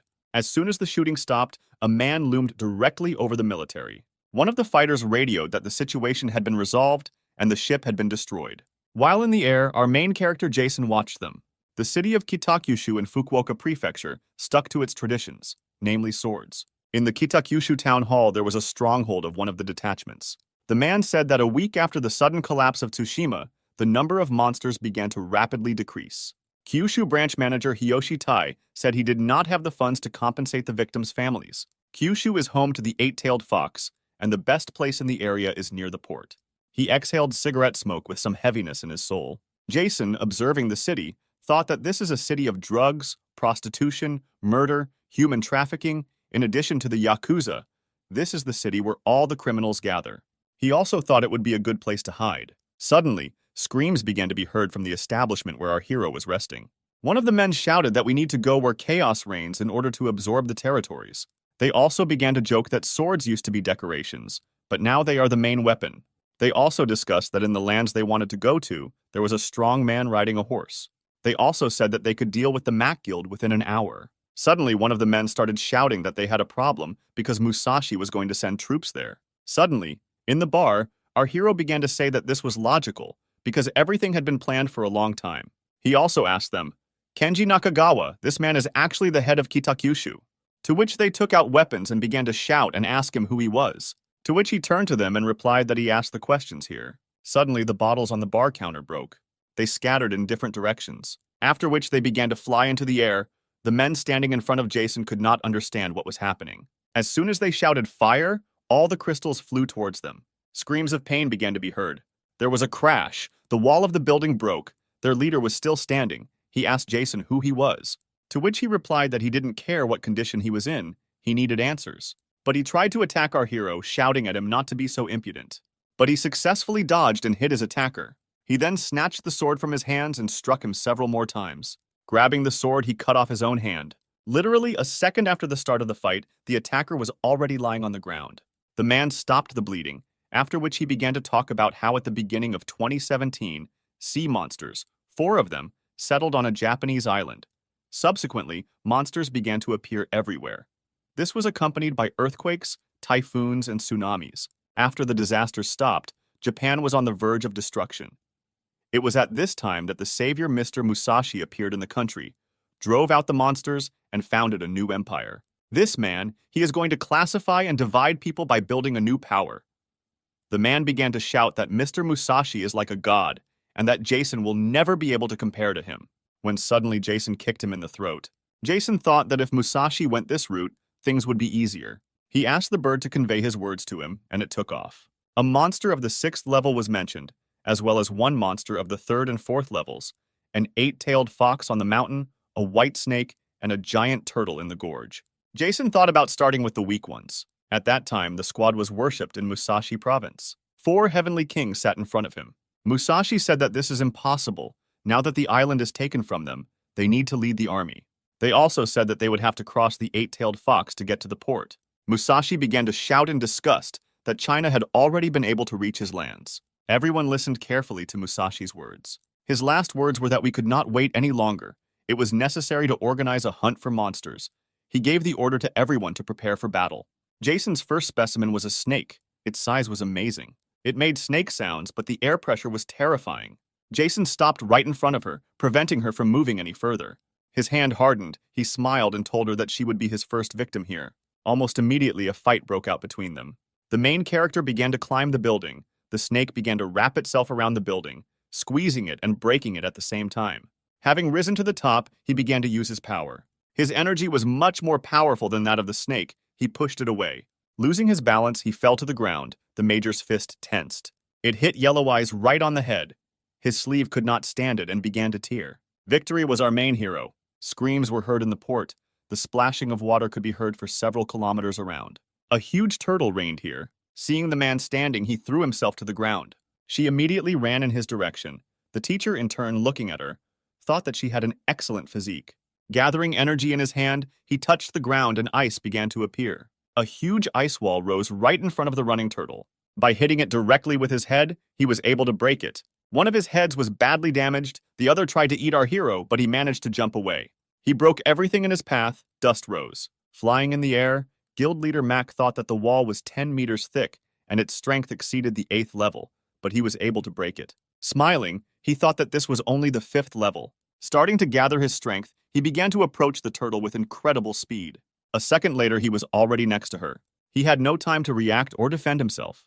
Jason struck with tremendous force and slashed the turtle. Victory again became our main character. As a result, our main character has already received a white snake crystal and a giant turtle crystal. At this time, people on Tsushima Island were screaming. One of the fighters told Elsa that most of the monsters in the area had been destroyed, and no second-level monsters had been found nearby. The girl, seeing the bird, extended her hand and then heard Jason's words. She shouted that they were going to Japan. The entire personal squad of our hero gathered around the table. Jason said that they would have to undergo thorough training. They did not have much time and experience there to defend themselves from enemy attacks. It is also impossible to know what is happening in other places. For now, it will be difficult for them to solve internal problems with their current combat power, even though they are threatened by Musashi and the 6 heads on both sides. Snakes that do not know how to distribute their forces for resistance. It was necessary to take the initiative into our own hands and begin preparations. Now there are no mass movements of high-ranking monsters throughout the country. 90% of all forces must be transferred to the south, and small groups should be left in different cities to protect the inhabitants, the major continued. He also said that once he penetrated Japan, the armored forces and the awakened were to move towards the island of Tsushima, in which case, he said that he would contact them. They should provide protection and be ready. Everyone stood up and looked at our main character, thinking that it was not in vain that they chose him. At that time, in the ancient places where the snake and the turtle reigned, people's footsteps could be heard. A large number of militants were in a hurry somewhere. As they ran closer, they saw a dead white snake. Taya's face was covered in sweat. He couldn't believe his eyes. Approaching the port, they saw a dead turtle. Everyone was shocked, because who could defeat such powerful creatures? It scared them. In the afternoon, everyone returned to the city hall. No one could believe what they saw. The soldiers who remained to guard the building were also shocked by the stories of their comrades. They started talking to each other about how nice it was here, but the others were unhappy and arguments began between us. The security of the building was increased. Everyone was wondering what was going on here. The manager was puzzled by the disappearance of the monsters, because who could kill them? When Jason suddenly appeared in the chair in front of him, the manager, in turn, didn't even notice him right away. As soon as he saw him, he quickly attacked our hero. The sword moved with incredible speed, bringing it closer to our hero's neck.